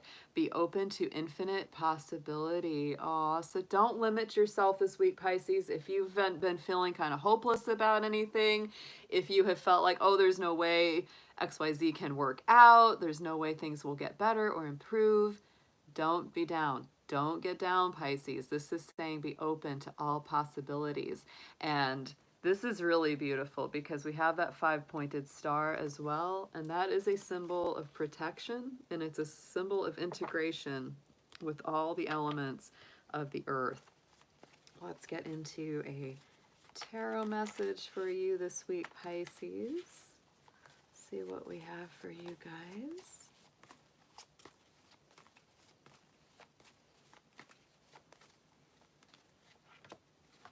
Whew. They want to flip and flop. That's some nice earthy energy. Ooh, something getting nice and grounded. You might have some Taurus energy in your life this week. Rhinoceros Spirit is our first card coming up. That's our King of Pentacles. And to me, he is a Taurus king. You know, it's very earthy, grounded, balanced, stable, making good decisions around your financial life, balancing your budget, working hard for what you want, and getting to enjoy it too, right? This is great. Great card. And, you know, joining him up is our Empress. Yeah. And to me, you know, those two really work together so beautifully. They both bring in that Taurus energy.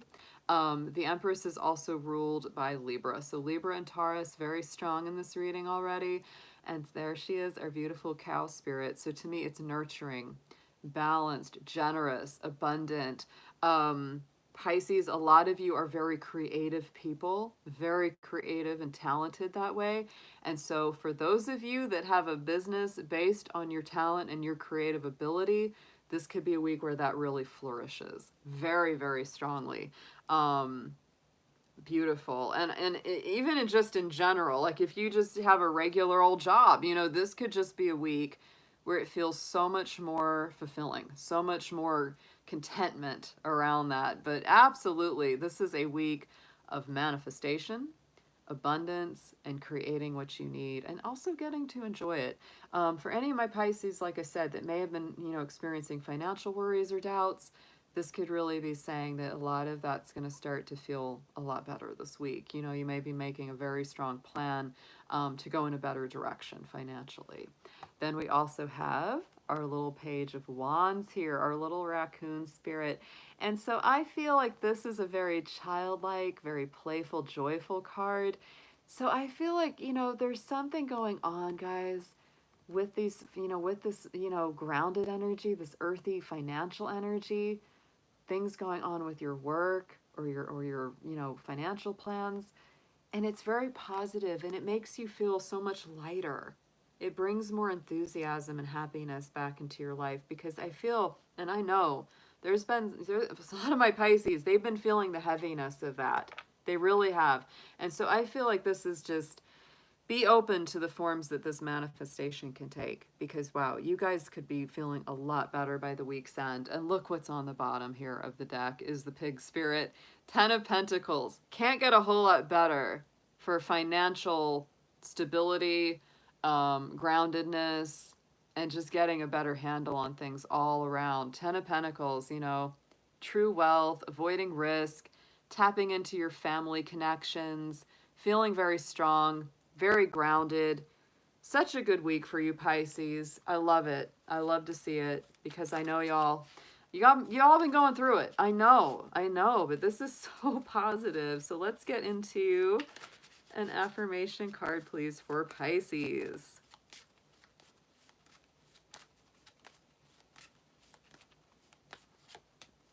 Hawk Spirit. Yeah, I mean, this is the visionary. This is that ability to see into the future of what's coming down the road. You're being guided to detach from the mundane and envision your heart's desires. See with new clarity the opportunity that surrounds your new journey. Stretch and expand yourself and soar above previous limitations. That's what I really do feel in this. It's like something's being risen above. Be open, Pisces. Especially if things have been discouraging lately and you've kind of been in a funk, or you've been feeling like, oh, things can't get better.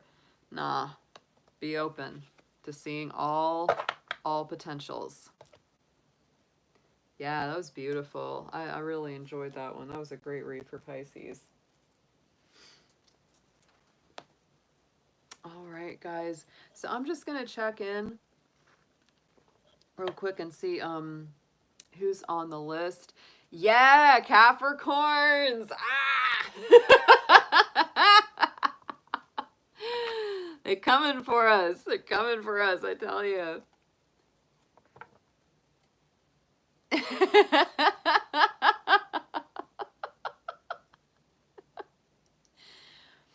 Well, David's got an Aries moon, so he can get talking with some Aries people in here. I know.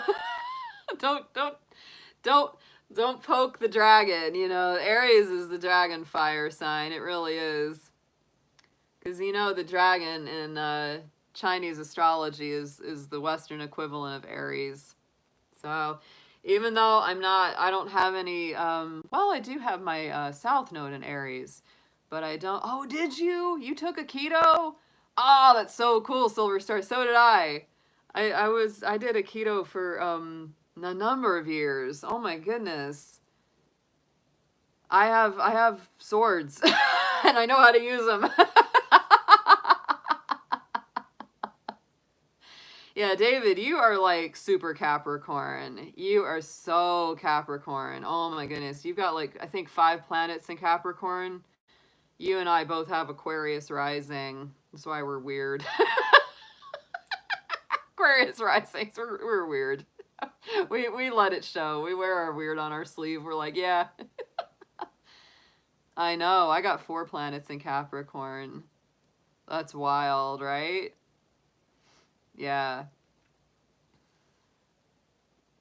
I miss the keto. I miss doing a martial art. I dream about it. I dream about it. Maria, Tasha, Gwen. I could take maybe 3 more after that if they come in. Yeah, nobody better tick me off. I know how to take care of myself. Yeah. Oh yeah, no. I have Aries past lifetimes in my chart, and it really shows. Like my parents could never figure that out, because in so many ways, like, I'm very feminine, and they're like, we could never figure out like why you liked like fighting games. Like, I liked to play Street Fighter and all those like, fighting video arcade games, right? Always had a real love for like martial arts movies. Oh, it would always get me really excited. And so, yeah. Let me take a quick break. I'm gonna get some more water. Um, and I'll be right back. I'll be right back to start the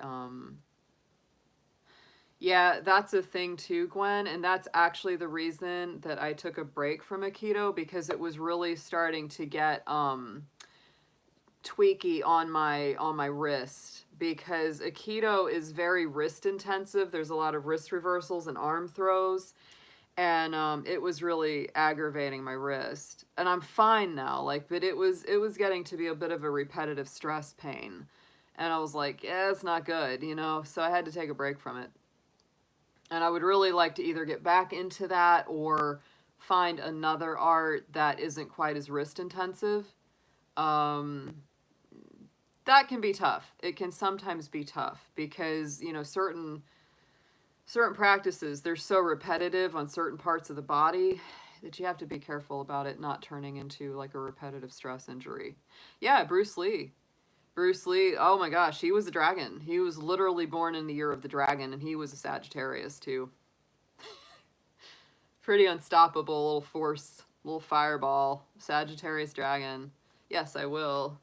Yes, I will put you there. So we've got Marie, Tasha, Gwen,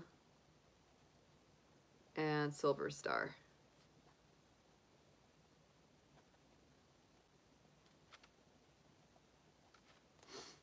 Okay. And Gwen, were you donating through the live or through PayPal? Just let me know so I can write that down. Yeah, no, my parents could never figure out where that came from. I couldn't really either until I got into astrology. Then I was like, oh, that's where that came from. Yeah, I mean, Aries past lifetimes. Yeah, I many lifetimes of being a fighter, warrior, standing up for other people. That's really kind of where it comes from too. It's so much about that. Like when I walk, you know, when I go for walks and I keep my sword with me, I'm like, I'm the person that you want around you if anybody's, you know, harassing you. Like I'll help you out. You don't need to be scared of me. It's the bad guys who need to be scared of me. Yeah. But I've always loved all that stuff. It's like deep in my soul. It feels great. But let me go get some more to drink, and I will be right back, and we'll get started with our personal reads.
right, guys, let me just get a second. I'm gonna reorganize here. Move our cards around. Yeah.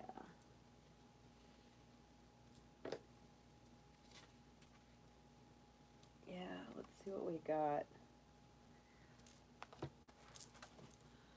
All right. Oh, I forgot to bring in my drink. There we go.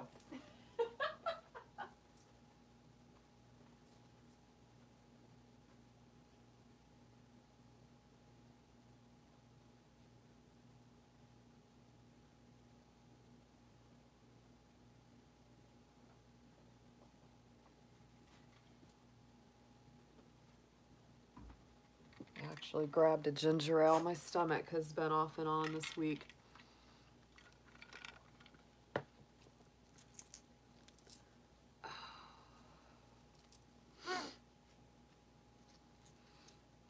All right, guys, let's see. We're going to start with Marie. She was on our list from last time. She was number 1 on the list, so we're going to start out with her. So whenever she's ready, or if she already has, let me check. She might have already typed in her question, but I'm pretty sure I know what she's going to ask about.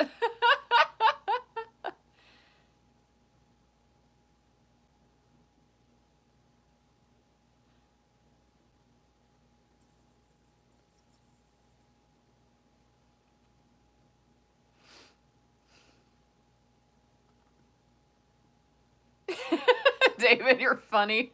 I love shows with crazy violence.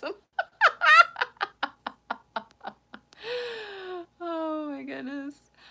I have a thing with true crime. I do. And there's actually another gal that I connected with. I need to get back in touch with. She has a channel called Black Cat Tarot.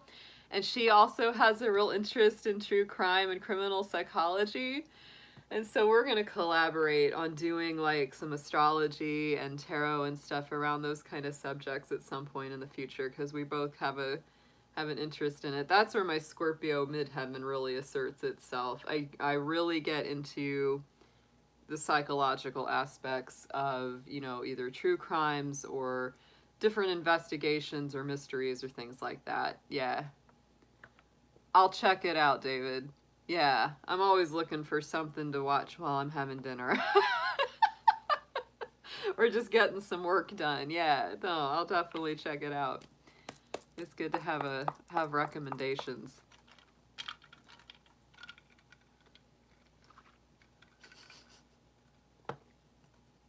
It sounds kind of Irish, which might be right up your alley.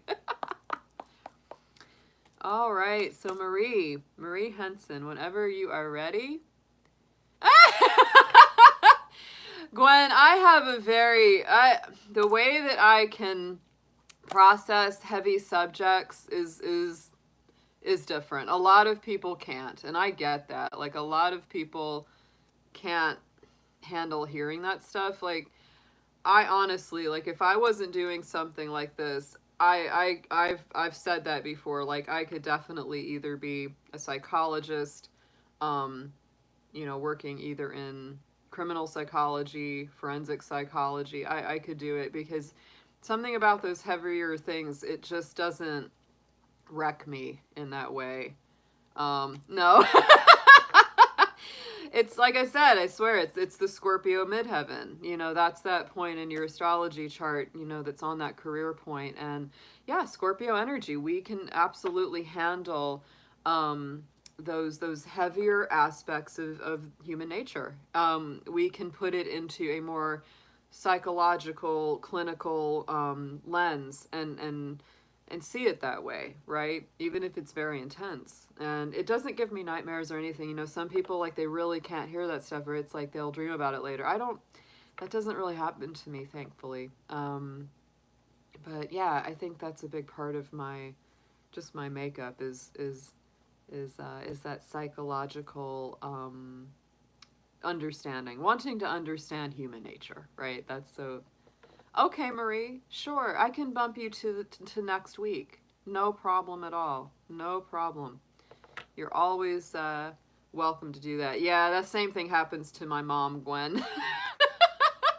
So sometimes when I'm like, Mom, I want to tell you about the story, she's like, oh, not tonight, Ariel.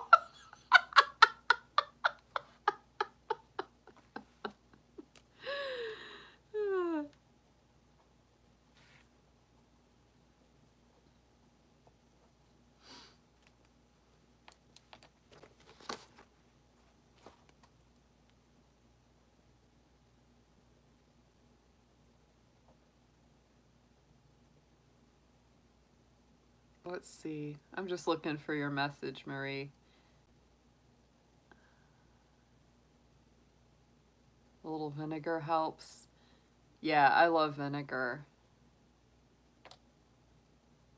Vinegar always helps. That's a big thing that I do too. Yeah, well, yeah, Gwen, and I think that, that the Virgo energy, like there's that thing. Yeah, there's definitely that thing. But absolutely. Oh, yeah, Adrian Brody is a good actor. Good, yeah, cool. Yeah, I don't think I saw it, Marie, but it's okay. We can put you to the next read, no problem. Because you've already paid, so anytime you wanna get a mini read, just let me know anytime. So next up would be Tasha. If she is here, we can do her read. If she's not here, we can bump her to the next live, because she put in for a reading on our last live. So she is our next person if she's in the chat, Tasha Bow. And she is welcome to type in a message or question if she is here. If she's not here, we'll go to the next one. Yeah, I like apple cider vinegar. Absolutely. Very good for you. And I also love, well, I love all vinegars. I make a really good Italian salad dressing with red wine vinegar. I love having like bread with balsamic vinegar and olive oil before you eat. That's very good to help your stomach.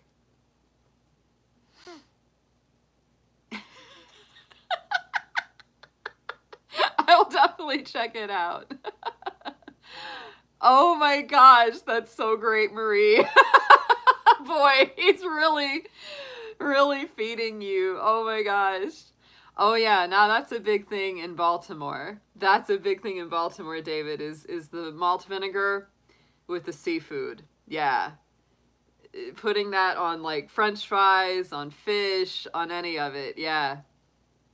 Oh, no problem, Dave. I know. I'm the same way when I watch something. I actually just watched a great documentary finished up last night called How to Fix a Drug Scandal on Netflix. It was excellent. It was really well done. Um, some of those folks in there, oh my goodness, they were so powerful on just not giving up on this case, not giving up on these cases. Definitely recommend it if you're into investigations or things like that. It was amazing.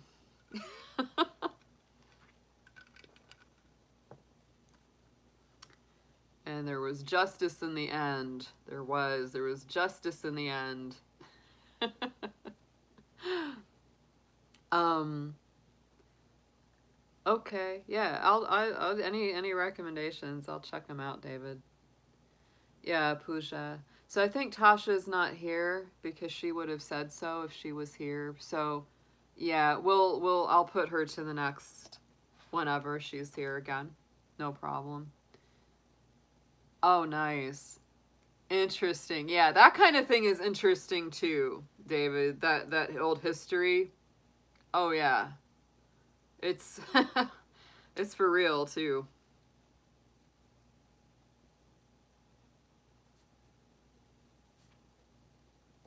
All right, so Gwen. We're moving through this list really fast.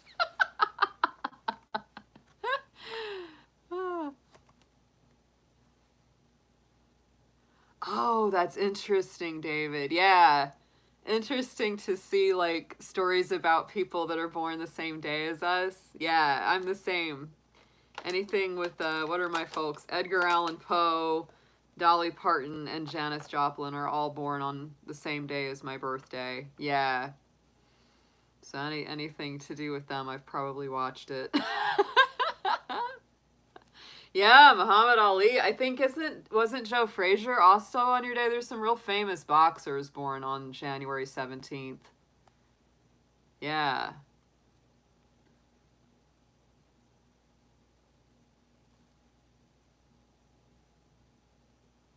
The day of the heavyweights.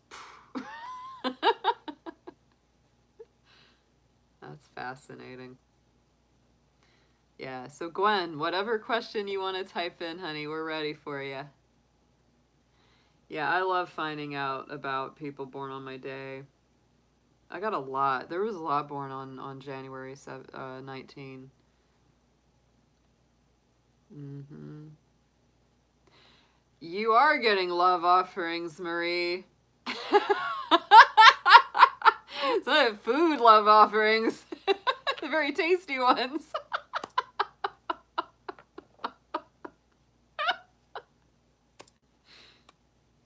That's nice though. I'm glad someone's got something good going on. That makes me happy. That makes me really happy to hear. Curious of a couple things. Oh, okay. Just yeah. Ah, finger looking good. That's right, Marie.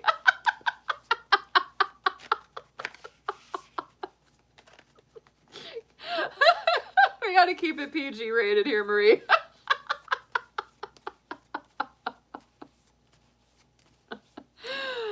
All right. Oh my goodness, that sounds delicious. Yes, it does. Tell him to bring some potato salad to go with that.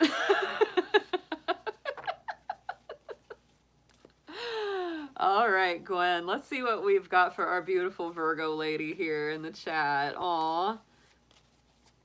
I hope you are doing so good tonight. Very nice. That's a good one, Silver Star. Darn, yeah, they're all Aries. I love it. That's a good collection. It's all right, David. You can own it. All right, let's see what we've got. Dear angels, divine guardians of the light, all of our ancestors and guides, please show us what's going on with Miss Gwen. Let's get a just general reading for her. Anything that needs to come out for her highest and best, please.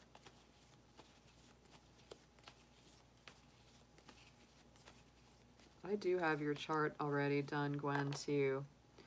I can't wait to sit down with you and do the whole thing. So your first card coming up is opportunity. That's the first one that comes up. And so to me, that just feels, you know, I like that little that waxing moon kind of crescent. Feels like new beginnings, feels like new things on the horizon, feels like you're building up to something of a breakthrough, right? And on the bottom, funny enough, because you are a Virgo, we have to have the purification card, of course. Of course. You know, because that is such a process for Virgo. That is kind of a life energy for them is, you know, purification, healing, giving, detox, all that kind of thing comes along with it. But to me, this particular card, we've got a couple cards in this deck that are about, you know, purification and things like that, but this one feels so positive because of that sunflower. It feels like, it's not like it's some kind of hard detox. Like this is one that makes you feel good. It's like you're happy to do it. You're happy to let go of things. That's what that feels like. So opportunities. And I feel like as those come in, it's like other things from your life kind of go out. Right? They kind of go out. It's like a breath in, a breath out. It's very natural. That's how that feels to me. So let's get into our tarot. Woo-hoo-hoo. Let's get into the Angel Tarot. I didn't get to play with these yet this weekend, so Let's see what we've got in here for Gwen, please. Past, present, and future.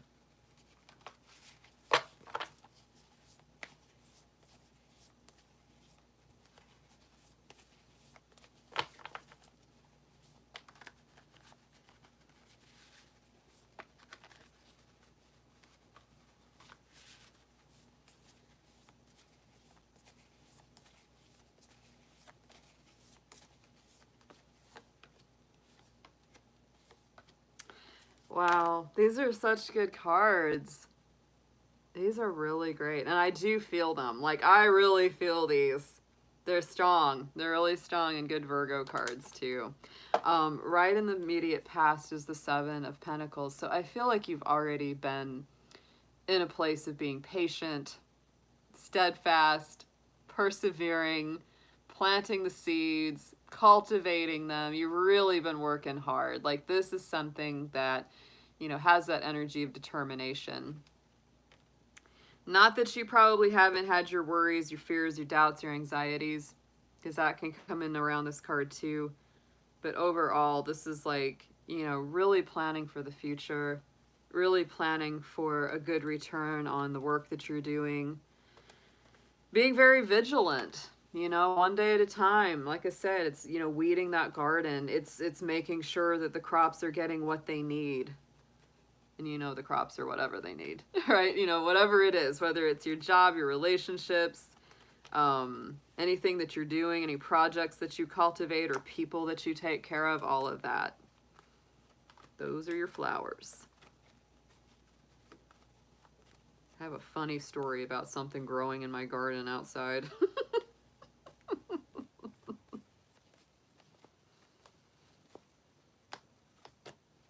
And the Page of Cups. Wow. And so I feel like on top of this, Gwen, you've really also been cultivating better communication with people and being able to connect with people in a more empathic and intuitive way. I also do feel like you're kind of careful about who you let in. Like, you know, that's like the people that you let in, you kind of have a feeling that they sort of contribute to this, to these projects in your life. Their energy contributes to that, you know? So the pages come in with messages. They come in with emotional messages. You also may be feeling like there's somebody that really owes you like a bunch of apologies. There's somebody that really should be saying they're sorry for something. Right? And you've been patient about it too, you know? Yeah. Yeah. So, and I kind of feel like, you know, you may be feeling like, should I pick up the fish phone and say something? But you're kind of like, not unless they do it first. You're like, no, they gotta say something. Wow. Now, my story about the garden, I actually have a compost outside, and I put all kinds of stuff in the compost, and a tomato plant, a very healthy one, started growing out of the compost. So now I have a giant tomato plant, and it's got tiny, tiny little tomatoes on it now. I didn't even mean to plant it, and now I've got a tomato plant. Yeah. And I don't think you were mean about it, and I don't think that you were rude. I think that you were very, very kind, but also very much, you know, very strong about your boundaries. That's what I feel there, right? You got that nice little wall. Keep your garden safe, you know? You gotta have your boundaries. Right in the center. Yeah, accidental gardener. I know. Like, I've got this beautiful tomato plant, but now I'm kind of like, I think I need to like buy one of those mesh like wire little plant cage protectors for it, because as soon as it gets fruit on it, like the squirrels and stuff are gonna try to get it. But it smells so good, you know, the tomato vines. Oh my god, they smell so good. Every time I like mess with it or, you know, weed around it, I'm like, oh, it smells so nice.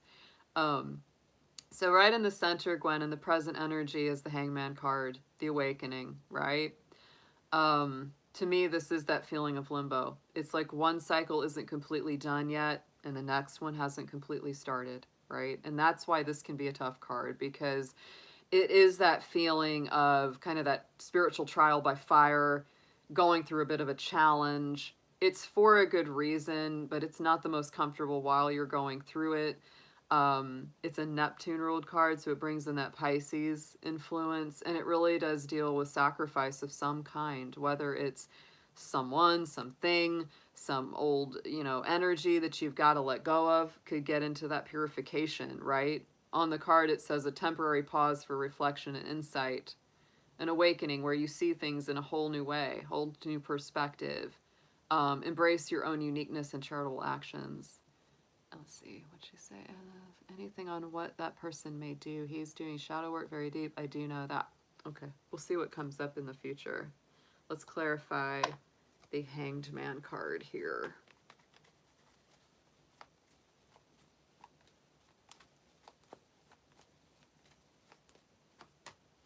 Wow. No, I mean, this is everything that you're going through is for a very positive purpose. Look at this with the Star card, Aquarius energy. You will get to the end of this, and it will feel so much better. Yeah. And I really do feel like you're going to be set free from something, right? Because, the hangman feels kind of trapped. It feels stuck, in a lot of ways. It's having things shaken loose out of its life. But the Star card, that's Aquarius energy, so it's very freedom, it's liberation, it's, being set free. It's seeing the light at the end of the tunnel, getting your balance back. Very, very positive outcomes. It's really nice. And so I even feel like even though you may be going through quite a bit of a trial or a struggle, like that there's a good purpose for it. You know that it's not for nothing. You know that there's a method to the madness, right? There's a divine outcome that is going to be worth it in the end. Into the immediate future, look at that Magician card. To me, this is a Virgo power card because it is a Mercury ruled card. So I definitely feel a lot of good things around this. Yeah. Oh, to me, yeah. I mean, this is like new beginnings. This is like all new beginnings. And it may be you like starting your own business, branching out and doing something very new or different, taking all your resources, maybe the people that you can trust along with you, but creating something completely new. It's that alchemy. Yeah. Oof. I'm sorry you went through that too. I'm real sorry you went through that. Because once you've gone through that, it's like, it's so hard to feel like you're going back to the same energy or the same kind of space or a similar environment at all.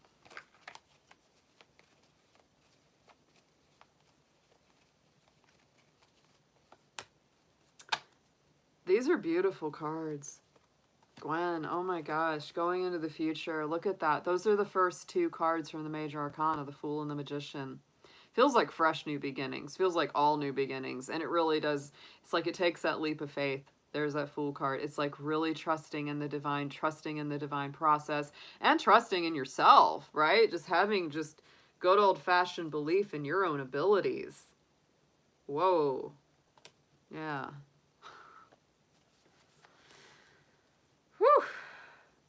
That's stepping away from a lot of heaviness into a lot of lightness. Yeah. Oh, I'm so sorry. Yeah.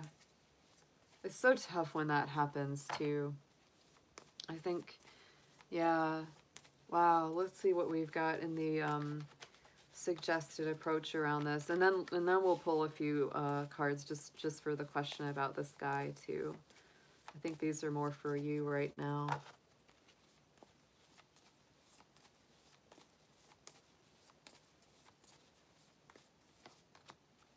There it is, though. I think the suggested approach is really, honestly, though, to be more loving with yourself. The Two of Cups is very much, it's not just a card of love between two people, but it's also love for our own self and our own heart, right? It's a heart healing card. It really is. Wow. Can also be resurgence of relationship, forgiveness, ends of challenges. Don't give up on the people you love. Oh, that's a message on there too. I know that one can be a tough one. I'm that way because it's like you don't know, right? You don't know. It's like I'm the same. I think we all struggle with that to a degree at times in any relationship. It's like when to call it quits, or when to just keep hunkering down and being patient, right?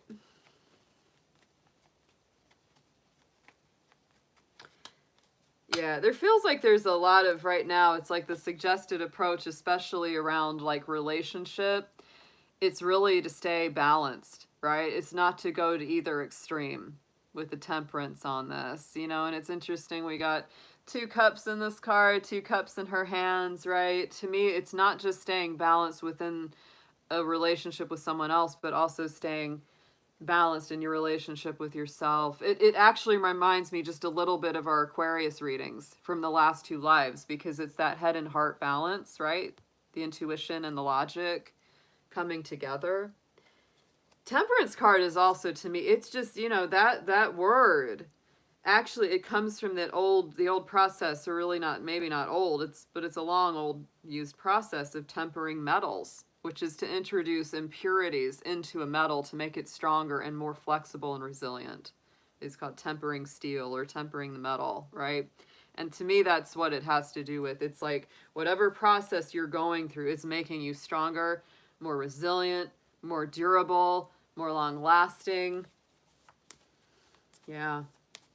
It's Sagittarius energy too, so it is that higher mind.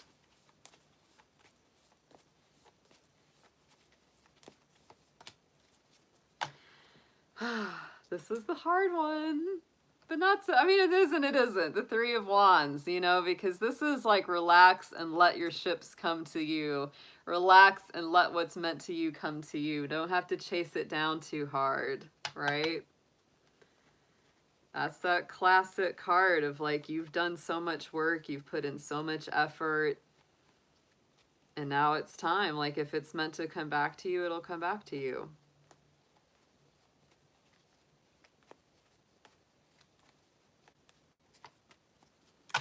And maybe come in with a vengeance, because boy, it could come in very quickly. Wow, when you kind of sit back and let things come to you, boy, that Knight of Swords just rushes right on in. This person could be very nervous. Yeah, I mean, this, to me, Knight of Swords is somebody coming in with a lot on their mind. They know they've got a lot they need to say to you. They could be very anxious about it. Could be an air sign, Aquarius, Gemini, or Libra. Doesn't have to be, but it is that air sign energy. It's a lot to say, a lot of communication that needs to come in. Look at that Temperance card again on the bottom. Again, balancing the head and the heart. And the Tower on the bottom. Yeah, I mean, this is just, to me, this gets into that feeling of the foundations and the old things that need to be purified and cleaned out. Yeah, it's like you got to build from a fresh foundation, or at least a repaired foundation.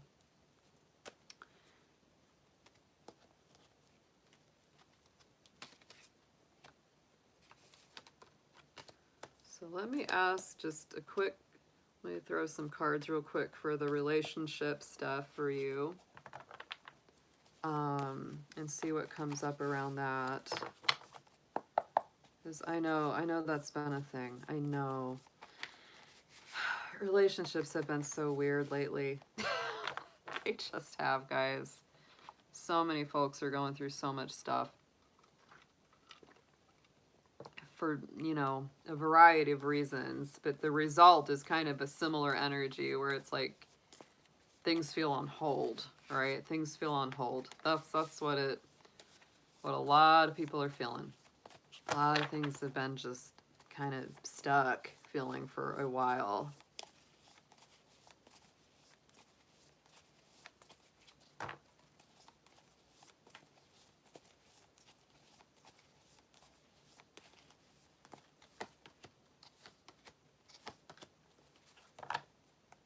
Yeah, to me this is like, there's a lot of mulling things over.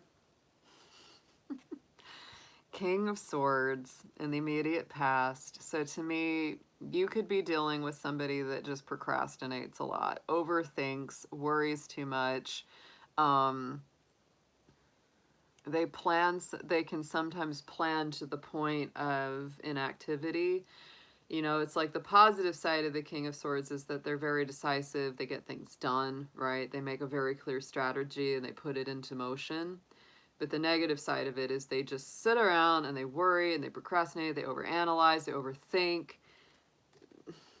Guys are great at sabotaging their own happiness with their worries. I've never seen anything like it in my life, ever. It's just like, are you serious? Yeah. Let's get a clarifier on King of Swordsy here.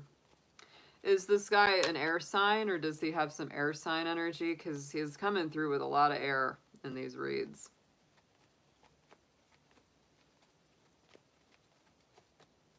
Five of Cups, and good grief. Yeah, he's just mulling over things that haven't gone well in the past, or difficult situations that he's had to go through before.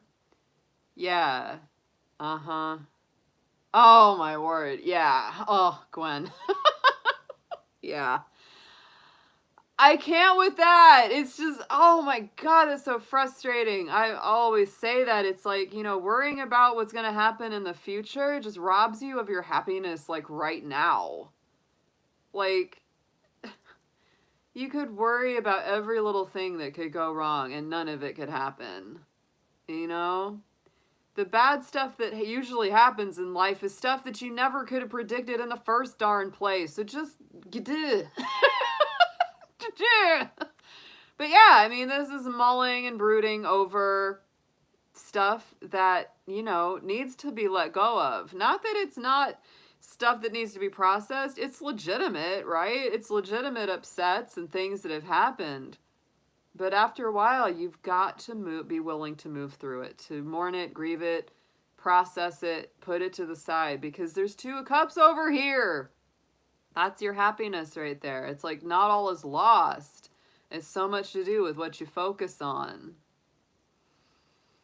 Wow. Yeah. And, well, it is. You know, I mean, like, frozen is the word there, Gwen, because the negative side of the King of Swords is yeah, they can freeze you out. Because they just shut down. Like, they don't know what to do. So they just shut down and go in their head and want to sit in the hole for a while. It's like, okay, fine, go sit in your hole. I can't. You know, it's like, I got things I actually got to do. I can't wait for you to come out of your hole. So just go do that, I guess. And maybe I'll be here when you're done. So tough. I mean, because right now, like, here you are. I think you're really ready for things to move. There's that Wheel of Fortune in the present energy. Like, it's like, let's get this out of stagnation. So hopefully that's what's going to be coming, right? Hopefully that's what's, you know, kicking things a little bit. Because that's a super positive card, right? Exactly, Gwen. I mean, there's nothing you can do with that. You know, to me, relationship is like a dance, and it's like, I'll follow your lead, you know? But if you're going to kind of freeze me out, then I'm not going to keep offering, you know, stuff after stuff after stuff. I'll wait till you're ready to talk or not, you know?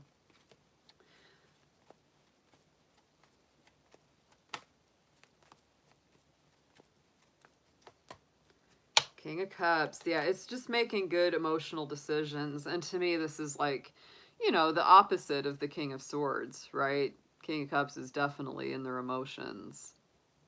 So to me, I feel you may be feeling this very much right now, presently. It's like, let's make some decisions. Let's move things forward. Let's make good choices with our feelings, right?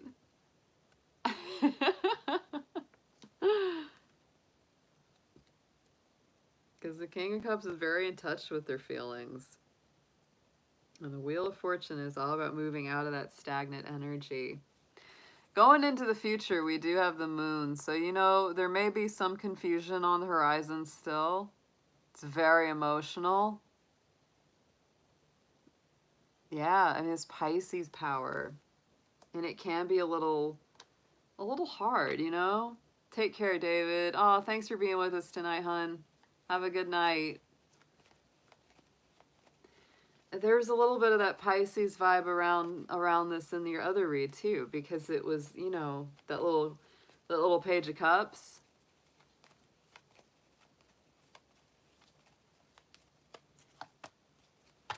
Page of Swords. My goodness. It is. It's like, it's a lot of emotional communication here. A lot. I mean, I don't think you're going to stop talking. I really don't. I don't think you're going to stop talking. But this person has definitely been in their own head and in their own moody, broody emotions for a minute. They've definitely been there. You really want to move things forward, though. And there's that King of Cups. There's your water. There's your water guy. I mean, that's, yeah. But boy, if there is Scorpio, oh, they can get so dug in. They can get so deep, dark in that darn hole. It's like, okay, is it like this hermetically sealed little room that they got? You know, it's real hard to get down in there sometimes. Let's go suggested approach on it.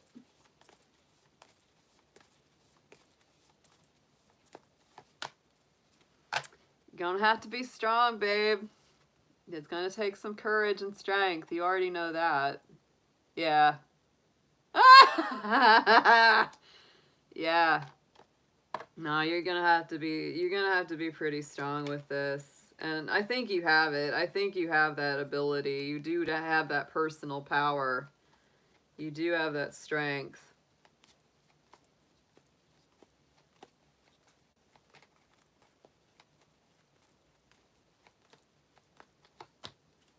And there's that Page of Cups again. I'm telling you, it's, you know, the patterns repeat. Yeah, and in some ways, it's like, it could be a little bit back and forth, but I think, you know, being available for communication, that takes some courage. It does. Being available for those kind of talks takes a lot of heart strength.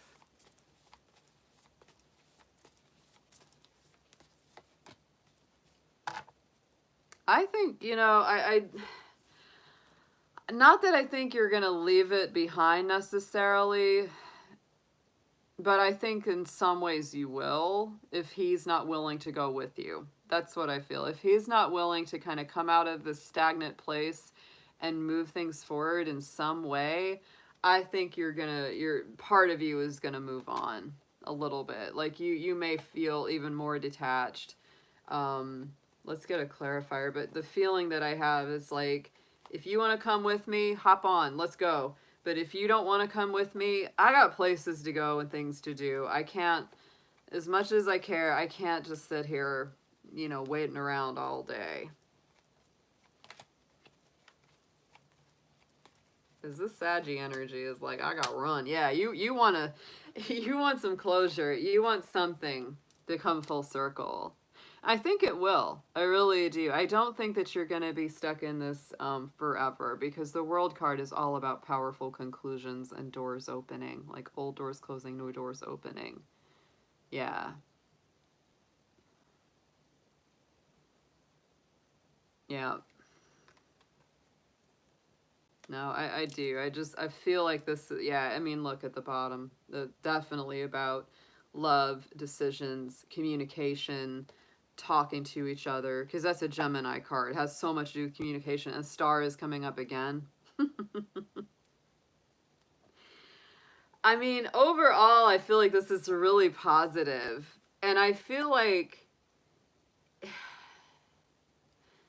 if you start pulling forward or start moving ahead, it's almost going to force the action a little bit. It might, very much. You know. But only do it if it's right for you. Feel it out. Feel it out. But I feel like you've been very strong. I feel like you'll continue to be strong. But you got some definite like Sagittarian energy vibes where it's like, I feel like something's going to pull you forward. Something's going to pull you into your future. And he's going to have to respond to that. You know, he's going to have to respond to that. There's no doubt.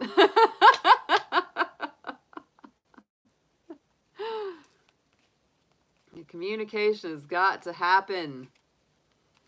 Page of Cups twice, the Star card twice.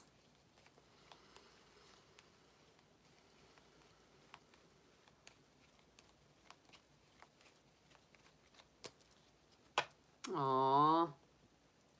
Good affirmation is happy love. There you go. Joyful, stable partnership and good friends. And I do feel like, you know, that's the other thing about that King of Cups. You know, you're looking for those good connections. You want those good, solid, trustworthy people that you can really have that with.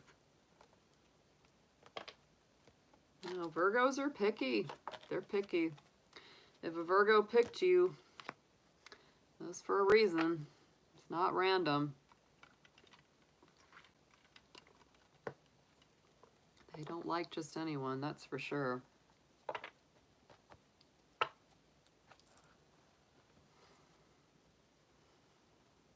Alright, so we've got Silver Star is next. Whenever she's ready. Yeah. Wow. That's a lot. It's a lot.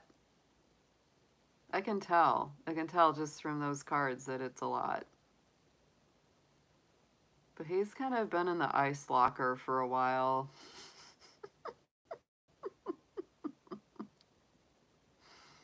You're welcome, hon. Men just, I hate to generalize at all, you know, but they make it so easy. They have a very hard time coping with their emotions, and I swear it doesn't matter how old they are. I've seen it too many times. It's like, guys, they just have the hardest time processing their feelings. It can take them so long, and it's like women are so much more emotionally supple that way. Like, we can process things, even really hard things, pretty quickly. Yeah. With guys, it's like, yeah, and if it's been a lot of stuff, Gwen, you know, it can take a minute. It can really take a while, for sure. Oh, yeah. I've certainly known people that I was like, how are you still standing?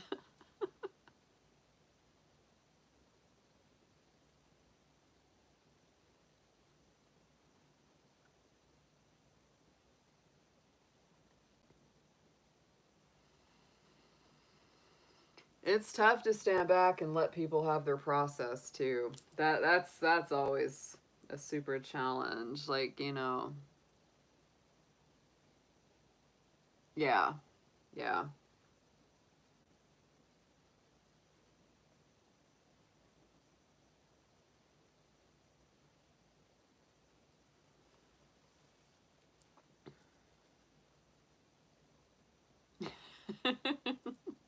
Oh, it's the preview, right? I wish I'd felt better this week. I was really sick through a lot of this week. My stomach was just really off. It's just, I think, a combination of different things.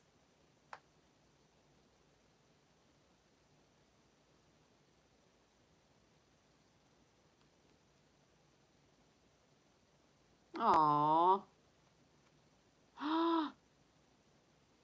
Aw, Silver Star. Aww. Yeah, it totally is. No, when that kind of thing happens, because most birds, no, they don't.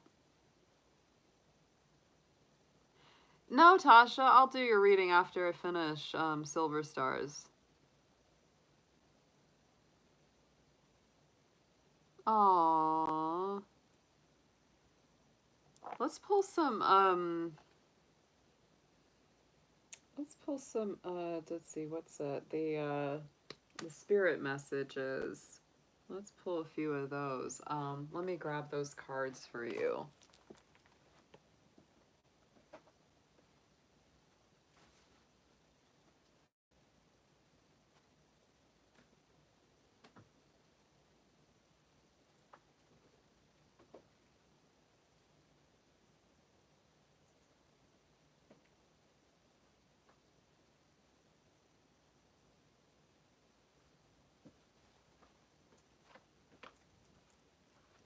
Yeah, I always like to pull these whenever someone feels like they've got messages from their ancestors coming through.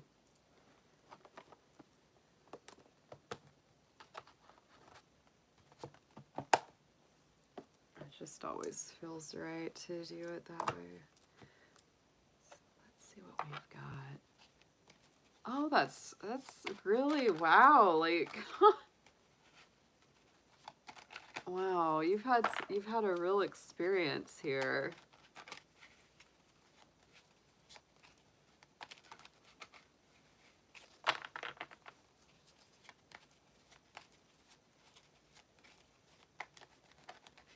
All right, Silver Star. Let's see what we've got for you. Your angels, ancestors, guardians, and guides. Please let's see what's coming through. Obviously, she had a little visitation. And let's see what her ancestors, what her family, passed on loved ones, etc. What are they wanting to share most with her, please?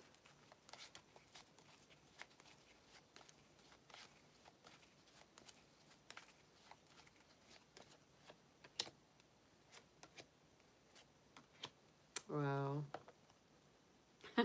I'm just curious to see something too. I don't know if there's a card with a robin in here or not.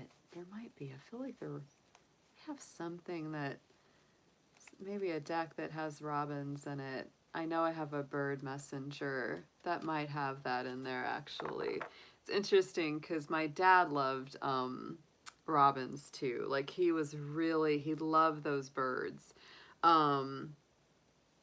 So the first card that came out, we will light the path to new possibilities for your future. Stay aware. Stay aware. And I like this with the bird. It's like angel feathers or wings on that one. You are ready for a change of scenery. It's time to explore. I like this. Problems that have held you back are being cleared. We are monitoring it. So it sounds like there's like some new doors or opportunities opening up here. That seems really like an overarching message here.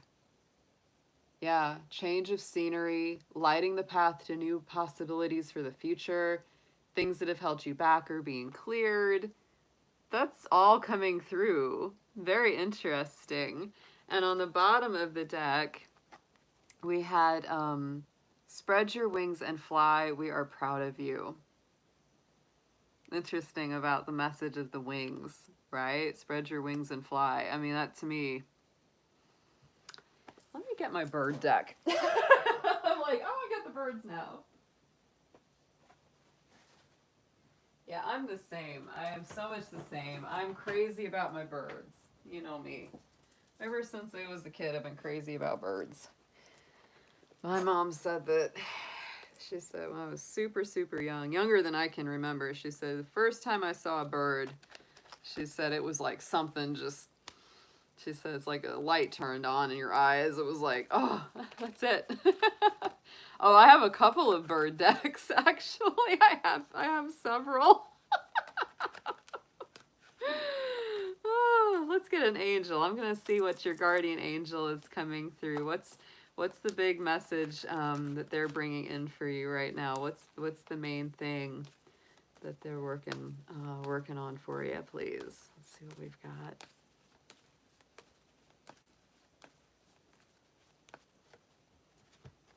Look at this, Angel of New Beginnings. Look at that. Oh my gosh. This is a huge message here, Silver Star. Everything feels like new change of scenery, lighting the path to new possibilities, problems that held you back before being cleared away, time to spread your wings. That is amazing. There's a lot of feeling of new beginnings here. Yeah, this bird deck that I use is Feathered Omens by Ted Andrews. I really love this one. It's one of my bird decks. One of my bird decks. So I'm gonna shuffle up our birds. Let's see what we've got. Little bird messengers. Let's see who's coming through the strongest.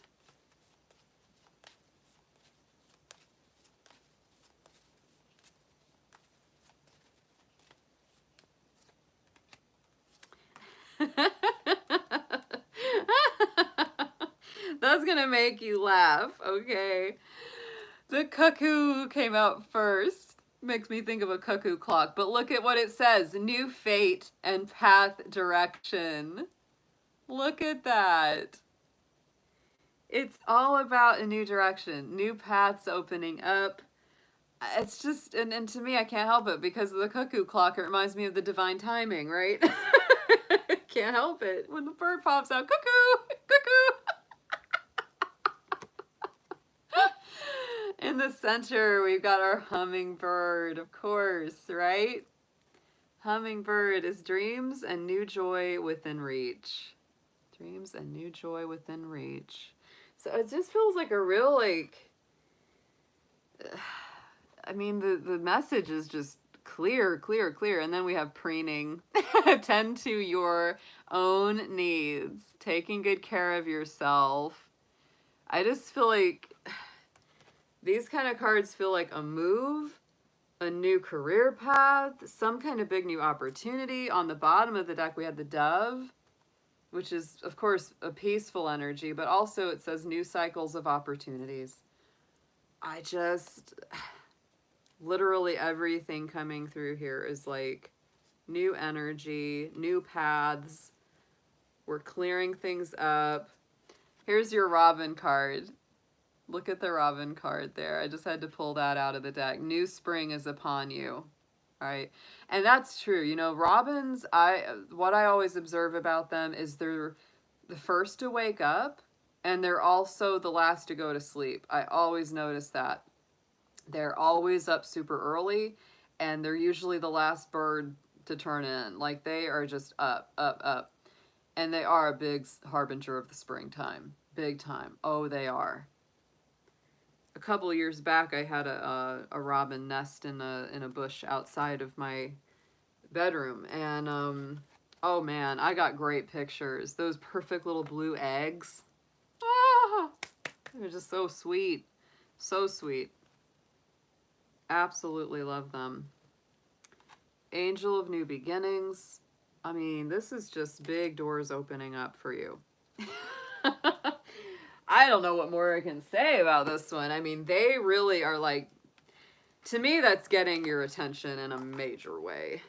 I mean, if a bird is freaking perching on you and letting you pet it, oh, this is the coolest experience. That is awesome. So sweet. Yeah.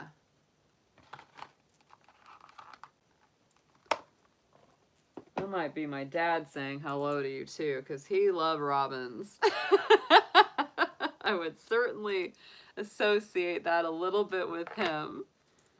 He really, that was a bird he loved. He loved to just sit and watch them because we would get so many out on the front lawn.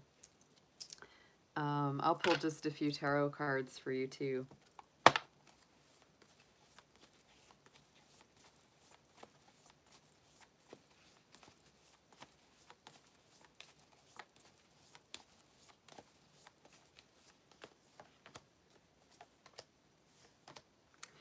Wow. Just saying, Silver Star. These are just powerful. So we're starting out with our Page of Cups. Page of Cups! Coming out a lot here tonight. New messages, emotional connections, romantic or friendship encounters. This could be spirit messages for sure. Your angels, your ancestors trying to get your attention a little bit more. Yeah, big information. Big information with the Knight of Swords coming in. Could be a little surprising, right? And I feel like that is. It's like, oh, whoa, you know, it is a little surprising. But I feel like you're really on the right path. Look at that Ace of Pentacles. I mean, you're on this path to abundance, better fortune, better career opportunities. It even says a new contract on this card. And you just said something about getting a new contract. Wow.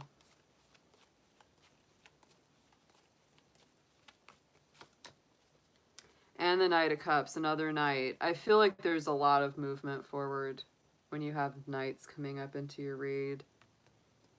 And to me, Knight of Cups is, you know, following your heart, going towards the love, or having a love offer, something that you really have wanted coming towards you. And the Lover's card. This, I feel like, I mean, honestly, these cards make me feel like you're on this path to not just, like, a better, like, financial stability, but also potentially just better relationships, whether they're romantic, friendships, better agreements, better communication.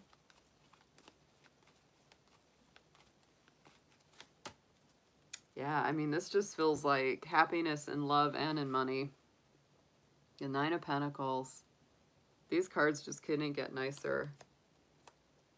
Yeah, I mean, that's such a good card for, like, for a woman's reading too, especially a woman that's in business for herself. The Nine of Pentacles is just sort of, like, amazing. Yeah, it's amazing. Because it just has that feeling of, like, enjoying what you've worked for, right?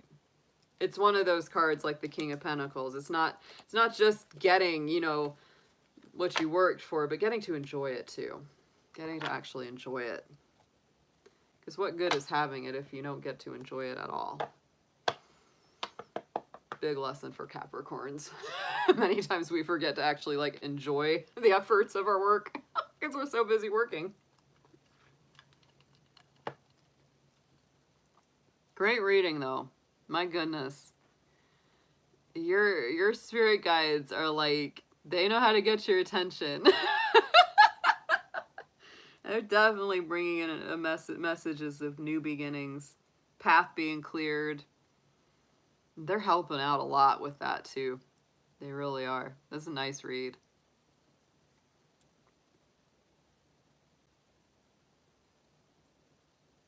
Yeah. Yeah. That's great. Oh, yeah, no problem, Gwen. I'll add her to the list. Was there anyone else before her? I think I was reading for Tasha. We're going to put her in next because she popped into the chat a little bit before that.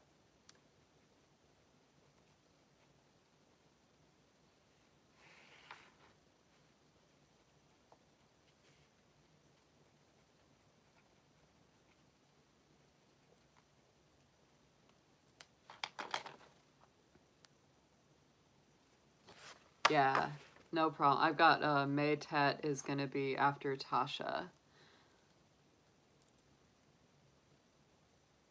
Yeah, no, I mean, they're like really, like they're really working with you.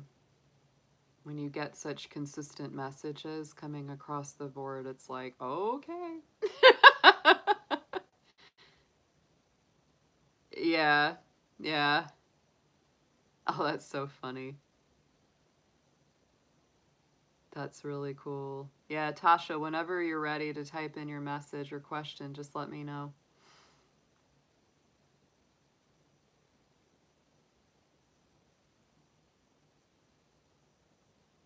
Okay.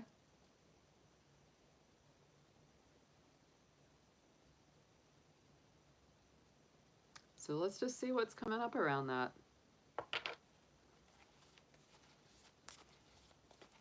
Or it's birds, Silver Star. Well, to me, birds and feathers are both just such symbols of divine messages. They are. I can't help it because to me, it's just that they connect to that element of the air and the divine. And so, yeah, finding feathers or encounters with birds. I just filled up my feeders today. So funny. It makes me laugh. If I leave the feeders empty for a couple days, my birds are just like sitting there. They're like sitting there waiting in the branches. I come out with the bird seed and fill up the feeders, and they're like sitting in the branches like watching me like, about time, lady. It's just like as soon as I step just a few steps away, they're like, oh, calm down. And they're all giving me that look, like making us wait. I was like, oh man, you birds. I got a fun relationship with my wild birds. They just know I'm the seed and suet lady. They know that. I'm like this big, funny looking bird that gives them food.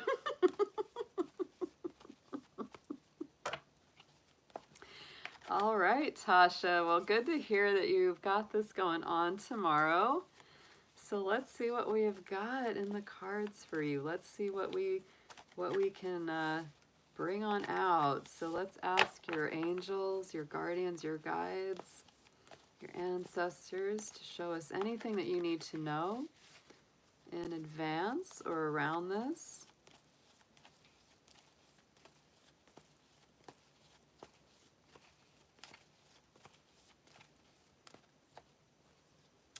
Nice. Very nice. So there's good potential here. There's really good potential here. And I feel like even if, like, I feel like you're going to connect with people, even if, like, maybe it's not exactly what you wanted, or maybe it's, you know, not exactly the thing, but it's really good to put yourself out there with this. And I think it's actually going to bring you some contentment, a feeling of inner peace. And if you're worried at all or you feel anxious, remember, don't be, you know, just relax, remember to breathe, everything's going to be fine. And I feel like there may be more to this than what's, you know, than what you're seeing, right? There's more behind the scenes, right? Because we almost have that, like, the light is a little obscure, we can't see all of it. That's why it's called a potential card, because we can't see all of it. We just know there could be something good that's worth exploring behind there. So let's get into some tarot. Let's see what we've got.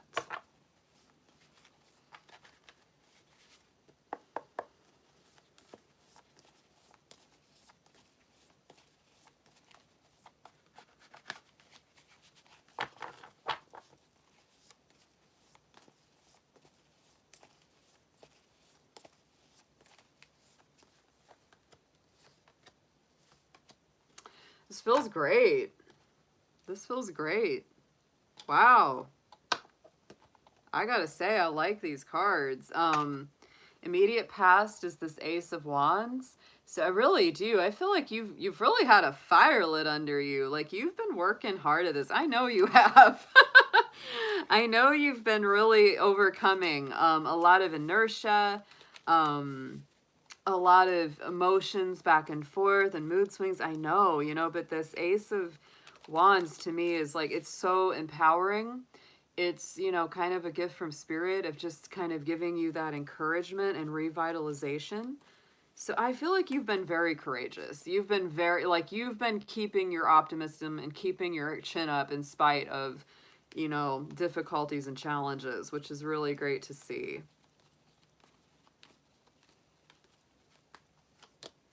And the Empress. I mean, you've been out there kicking it, Tasha. You've been making things happen, because our Empress, of course, is such a creator, manifester, somebody that, like, you know, just knows how to make things happen. This is somebody that really has that creative process. They know how to create abundance, prosperity, and they don't give up. They really don't give up. It's that Taurus, Aries, Taurus, Libra energy, right? Right in the center, with the heart of the matter, Ten of Swords. I feel like you're really leaving behind some old challenging times, some old difficulties. This is really nice. This is, like, to me, turning the corner here, you know, and this may be something that really helps you feel a lot better, actually. It's like a step in the right direction.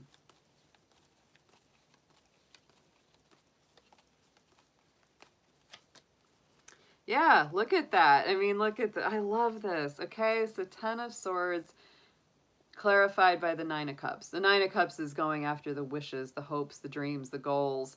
And it's really saying, you know, don't get complacent in it, right? Don't give up. If you've made some progress, don't stop, right? Don't rest on it. Just keep going towards your end goal.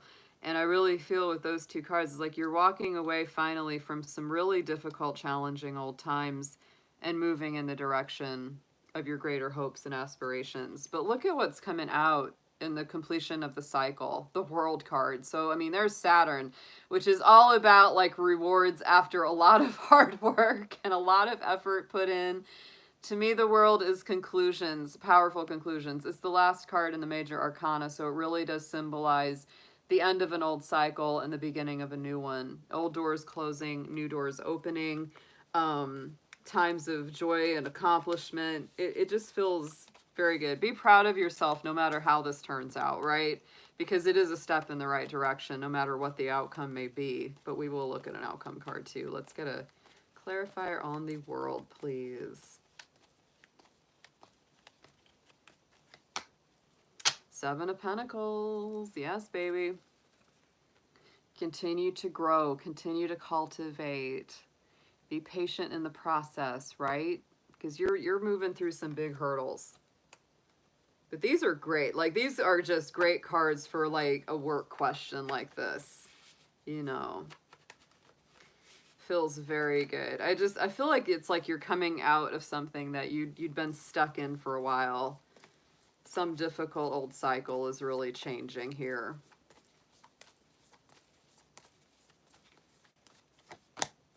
Yay! Suggested approach is the Six of Wands, which is such a huge card of success, achievement, victory.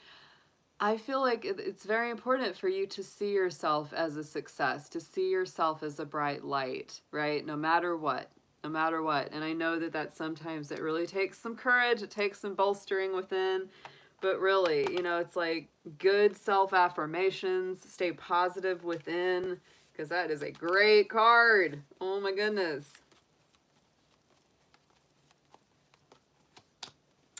And Nine of Pentacles, Tasha. So good. So good. Nine of Pentacles, like I've talked about this, and this has come up a couple times in some of our readings tonight. You know, especially in all readings, but especially in a woman's reading, if it's a question of work, business, entrepreneurship, whatever it is, it's like this is just such a great card. It's like having what it takes, doing the work, feeling good about it, seeing the good outcome of it, just really kind of having your stuff together, you know, and just feeling like it's all working together finally. It's similar to the Empress card that you had at the beginning. Just that really, like, you know, strong, successful, prosperous woman. Very strong energy. Let's get a potential outcome on this.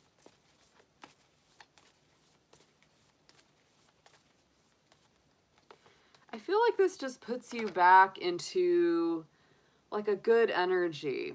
Even if you don't take the job, or even if it's not quite the right fit, it's like this just, it turns the wheel in a really, really good way, right?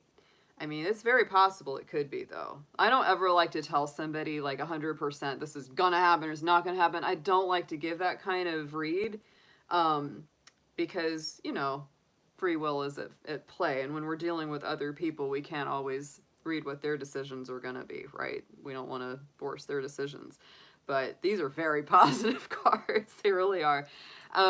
Suggested outcome is the Page of Swords. So to me, Page of Swords, lots of communication. This could spark a lot of phone calls, emails, text. Might be quite a lot. Lot of information coming at you at once. I feel like you're going to connect with some good people. There's a lot of potential here.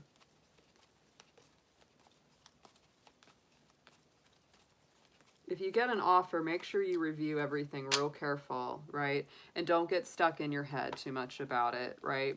Don't overthink, don't overworry, go with the flow, because the Eight of Swords, we know what that's all about. This can be getting stuck in your head. It's also resisting the temptation to put yourself down, or, you know, worry that you're not good enough, right? That's something you don't want to fall into, that cycle or that trap. But I feel like this, I mean, I know it sounds so cheesy, but maybe it's a little office speakish, but this is like a great networking opportunity. That's partly what this feels like, because we've got our Three of Pentacles on the bottom, Six of Pentacles as well. So to me, this is like, you know, community effort. This is like coming together with other people. Equal give and take and reciprocity, you know. It's like you're both going to gain something from this. This is a great read. No doubt about it. These are excellent cards.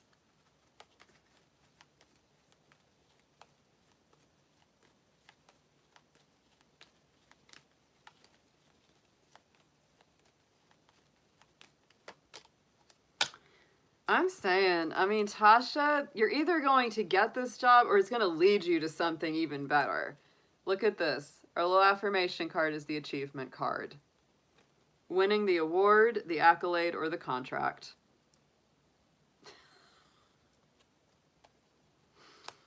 It speaks for itself. Just stay in this energy. That's the suggested approach. Stay in that energy of victory, success, happiness, prosperity, work in your magic. I like it. This is a great read.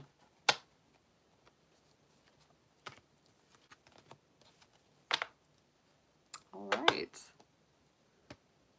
So May Tet. Yeah, I do too, Tasha. I do too. These are great cards.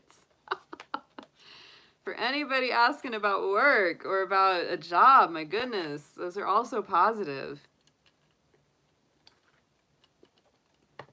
It's the only thing we have to fear is fear itself, right?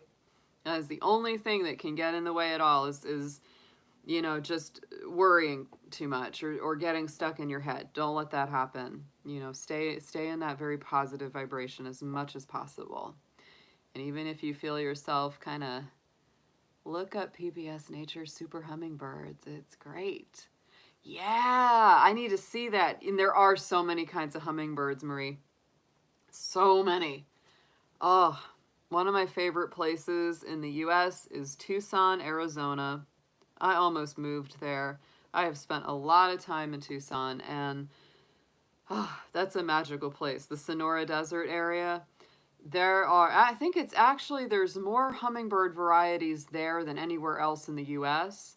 And they actually have this little place. I've talked about this. The Sonora Desert Museum is so awesome. If you ever get a chance to go to Tucson, maybe don't recommend it right now in the middle of summer because it's super, super hot.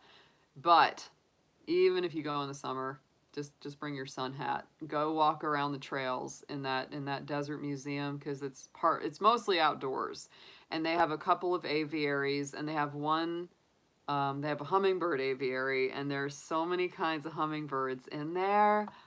Oh my gosh, it's amazing. And yes, it's mind-blowing how many kinds and colors there are. And when you're walking around in that hummingbird aviary, they you know, zip around your head and hover in front of you, and it's like a little teeny, it's the craziest feeling.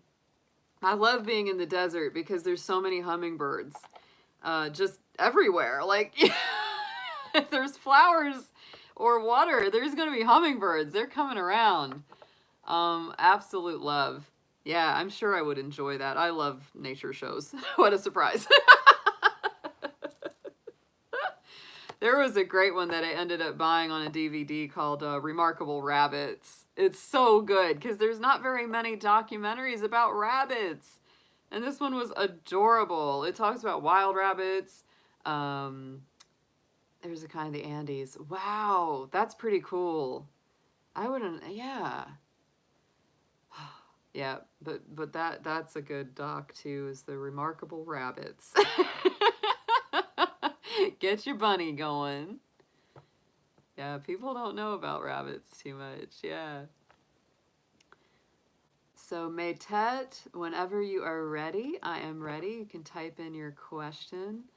We're ready for you, hon. But yeah, no, I love watching Good Nature specials. Oh my goodness. What's going to happen with my relationship, future this coming year with money and career? Okay, let's just get a little general read on it. Keep in mind that, you know, that's a long-ranging question. That's a lot to unpack.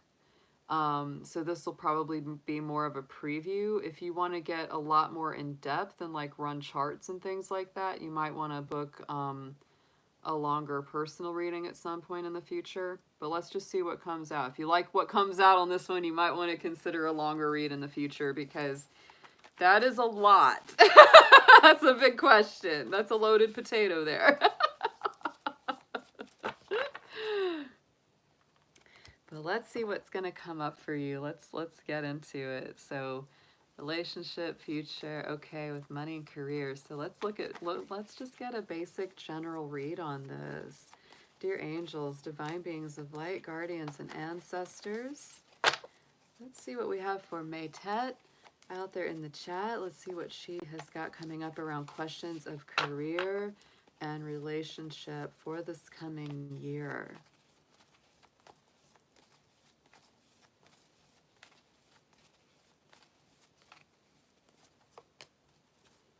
Okay. Wow. Well, I know what your focus is.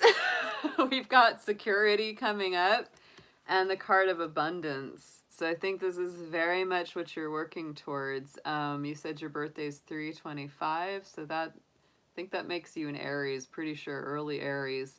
But I think that's very much your goal. Like, I mean, this feels very Taurus to me, you know, and I don't know, you may have some Taurus in your chart or know someone who is, because Taurus, these are some keywords for them: security, abundance, stability, grounding.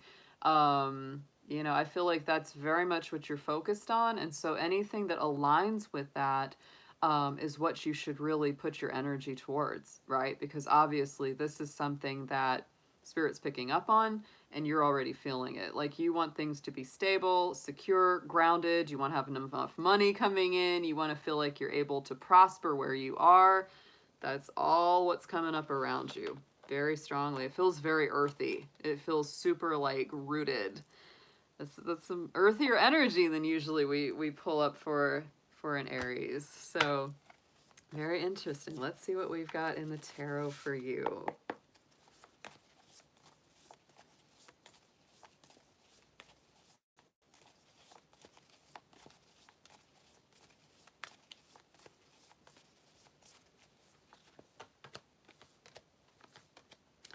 Yeah, I feel like you, I mean, you're working on this. In your immediate past, we've got the Seven of Pentacles. So I do feel like you've already been working at getting some things really planted in the ground, literally or metaphorically. Again, you know, this is very Taurus, Virgo, Capricorn energy on this card. I feel like you're very focused on creating success and abundance for yourself. And this card really says, don't give up, don't quit, you know, keep going. Don't lose the momentum. Sometimes it can feel like you have to have a lot of patience, but usually good things are worth waiting for. So, you know, don't stop. Don't stop.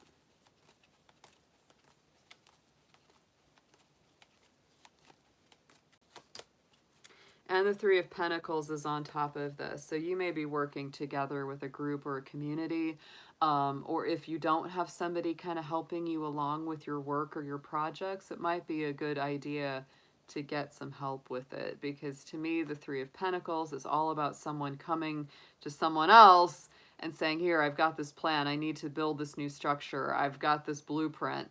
And you got to talk to the architect, you got to talk to the planners, you've got to talk to the carpenter, you got to put it all together. It's not just going to happen completely by yourself in a vacuum. It's like you have to reach out to other people to get where you want to go. Right in the center, we have the Justice. And so I feel like very much you're focused on having balance, harmony. If there's been any kind of offset energy or things that haven't been quite fair or quite right, you're very focused on gaining that harmony and balance. It's very interesting. You know, a lot of the general readings for Aries that I've done lately have brought in a lot of Libra energy, which is this card. And so I feel like balance is just a huge, huge element for Aries right now. Stand up for what you believe. See both sides of situations. Come from a place of integrity. Try to be fair to everyone involved.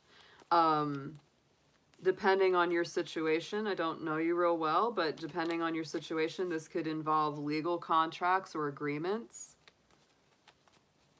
Could be court decisions, because sometimes the Justice card, of course, deals with that kind of stuff too.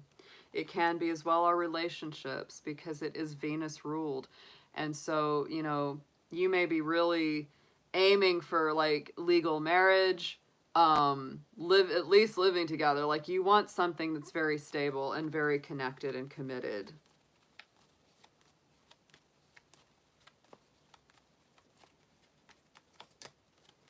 Right. And I feel like, you know, anything that's not emotionally or spiritually satisfying to you, you might just decide to leave it behind, because this Eight of Cups really shows that if something's not giving you what you want, you're going to leave it behind and continue your journey to go get what you want, to fulfill your hopes and dreams and wishes.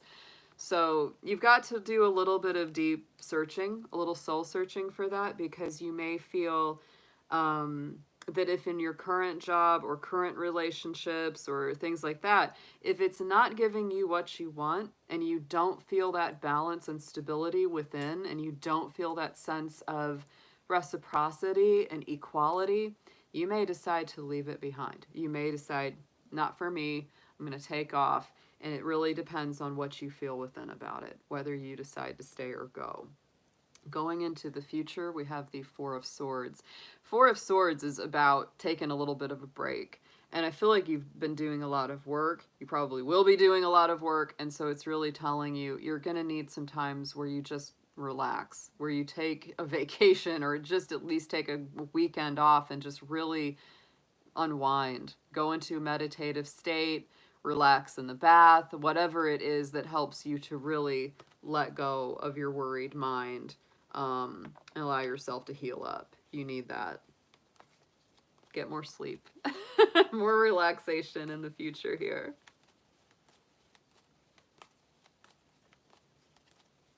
The other thing that's important about that is that when you do that kind of inner work, and you give your mind a break, you're going to be able to make better decisions. You're going to know what you want to do, because when we're just overthinking and it just goes round and round in our head, and we get so confused, when deep down in our heart and our soul, we know what to do already. We're just getting confused by our brain, right?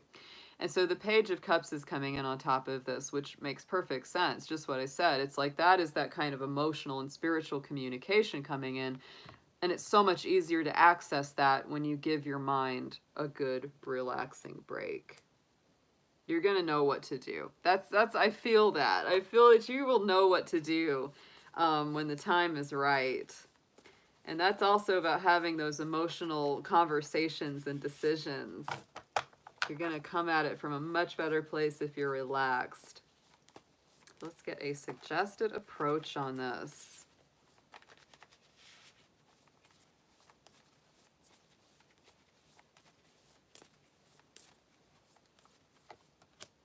Yeah. Love and be loved. I'm telling you. I mean, it's, you know, beautiful if you're looking towards, you know, relationship harmony. If you're already currently in a relationship, it may be improving. I would say, you know, open-hearted, open-minded, very compassionate, empathic. If your relationship, if you're in one already, if you've gone through some struggles or difficulties, I feel like it can be healed. I feel like it can get better. But, you know, you also might be a little bit on the edge right now. You might be kind of like, should I stay or should I go? But I feel like things can be healed if both of you come at things from an open-hearted and communicative place.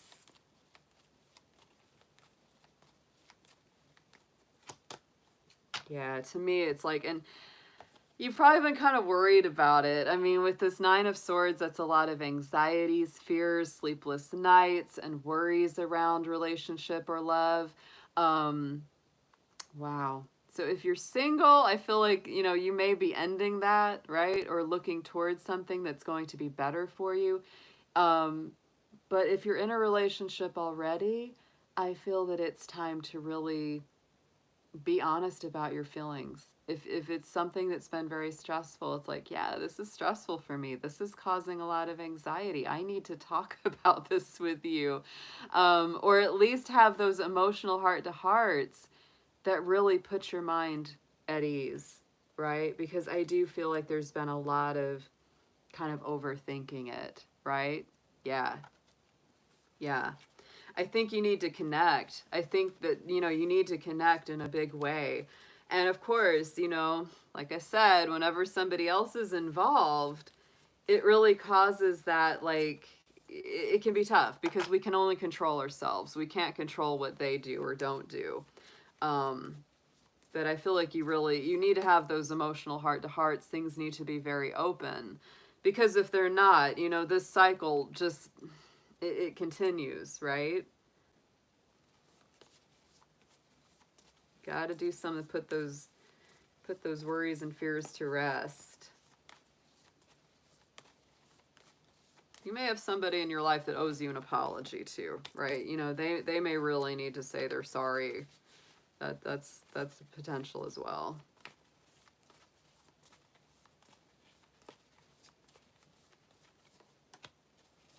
High Priestess. I feel like there's this real need to withdraw a little bit, because if you've been feeling really stuck, or you've been feeling like you don't know what to do or don't know what decision to make, I see that in this as well. This was what was in the future. To me, it's like, in order to get this, and many times this Page of Cups can be that forgiveness or apology that you really desire, right? Those really good emotional heart-to-heart conversations. And it's almost like you get to this a lot easier if you take a little back step, right? To kind of take your energy back from the situation a little bit. Make them come to you. That's always important. Make them come to you. But this High Priestess coming out is the, potential outcome, to me, is you really honoring your intuition and your feelings. And like I said, deep in your heart, you know what to do already. You may just be really confused about it because you're thinking about it too much. And our brain, it doesn't help a lot. It just makes us worried and stressed, right? So again, you've got two very meditative cards coming in here, the Four of Swords and the High Priestess. So meditate and turn within to discover your soul's true desire. This is not the time for big action. It's more important to develop your intuition and trust the wisdom that you receive. So let's get a clarifier on this High Priestess. I honestly, I would withdraw a little bit. I would just tune in with myself. And if that means you need a couple days or a week or however long to just really get in touch with your own inner knowledge and awareness and what's really right for you, do it, because that's going to help you so much. That's how you're going to come out of this and make the best decision.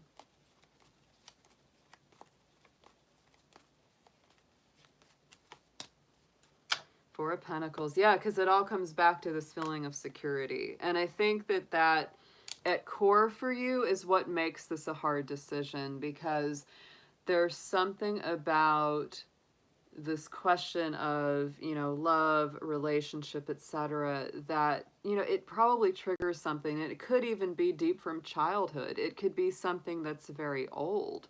And it triggers something deep within you that hits that security consciousness, that hits that feeling or fear of scarcity or lack. Like, you might be really scared to turn a relationship loose that isn't really that satisfying, because it makes you feel like, oh my gosh, what will I do? Will I have what I need? Will I survive? Right? It could really do that. And so you need to get in touch with yourself and make sure that your decision to stay with someone isn't completely based on that security fear, right? And it's really what is good for you, right? That's what I feel, because it could be as well that you're holding on to something in the heart space. And I'm not going to tell you what to do. I'm never going to tell you what to do, because I believe deep down you know what to do. And it's just my job to help kind of give you some guidance and advice around getting to the heart of what's right for you and helping you to become aware of it and know it and act on it. But overall, yeah, there's something that certainly needs to be examined and acted on with the relationship life. I actually feel that pretty strongly. I feel like your own work is very important as well, but there's something right now that's kind of hinging around these relationship questions that it's like it's almost like they bounce back and forth, right? And they're connected. That's why that Justice card is at the center of this, because it's really key to have balance in your life. And you may feel like you've been out of balance for a while. On the bottom of the decks, we have the Two of Cups again. That came up earlier in the reading. And so to me, that just brings up the fact that, yeah, there is some relationship healing that needs to go on. And I feel like, honestly, communication is at the key of this. Like, you got to be able to talk about things to get it out. Four of Cups is also here. So I'm going to say straight up with this one, be careful. Be careful that you don't put all of your focus or all of your attention on only one person or only on one outcome, because there could be something even better.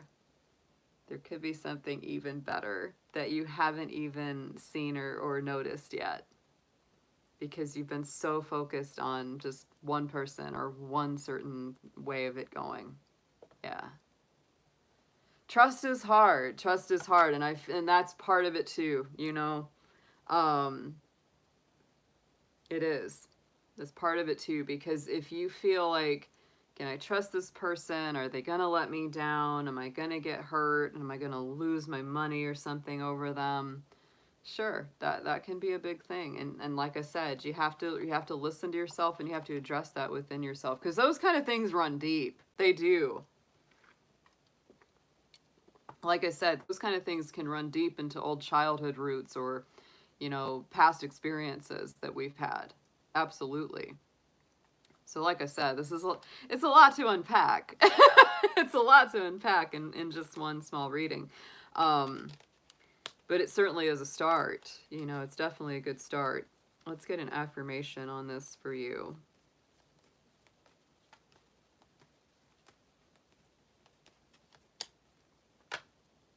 Yeah, and the healing card came up. So I do feel, you know, there's some emotional healing that has to happen here. This little healing sigil. True healing of the mind, body, and soul. And so I do, you know, if there's issues of trust, security, fear of scarcity or lack, there may be something, you know, deeper within that has to be healed before you can really feel more secure with someone else. And that, of course, comes from ourselves. We have to feel secure within ourselves first and build up ourselves first. That's why I think these cards are kind of encouraging you to take a back step and really focus in on you and get clear on how you feel about yourself, if you feel stable, if you feel secure, because we can't experience outwardly what we don't have inwardly, you know. That's why it's like, you know, the best relationships are between two well-adjusted people that are both doing the inner work that they need to do on themselves, because we can't expect anyone to give us what we don't have. It's just, you know, it's not possible, not in the long run. Might feel like it in the short term, but in the long run, it doesn't work.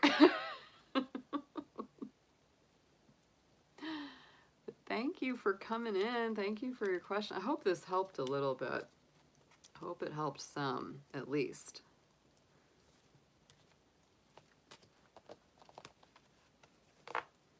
All right, my darlings. It is getting late, and I'm getting hungry. So I am going to take off in just a moment here. Thank you so much to my wonderful moderators who have hung in with me through the evening. Always appreciate them very, very much. Appreciate everyone who donated tonight or set up a reading. Always appreciate y'all here. Oh, good. I'm glad. I'm glad. I know it's a lot. I know it's a lot to take in. But the good thing is you can come back and watch the video again if you want to rewatch the messages, because it will be posted and you'll be able to watch it again if you want to kind of go back and see the cards again and hear the messages again. Yeah. I know. You're in good company here, Maytet. Oh, we're all in here doing that inner work, you know, and it is not easy. It's like exercising a muscle, and there's a lot of going back and forth, and sometimes you get it and sometimes you don't, and sometimes you have to go back and try again, and it's important, but it's so worth it. It's so worth it in the end. It truly is. It's, you know, it's the best thing we can do for ourselves, really, for our own happiness and our own peace of mind. So everyone, have a wonderful night, y'all. Thank you as well, Gwen, Silverstar, Jacqueline, who was here earlier, and just all our folks, all our dragons. Love you guys. Um, have a good night. Let's go get a good week ahead, I hope. Have a great evening, everyone, and I will see you again very soon. Take care.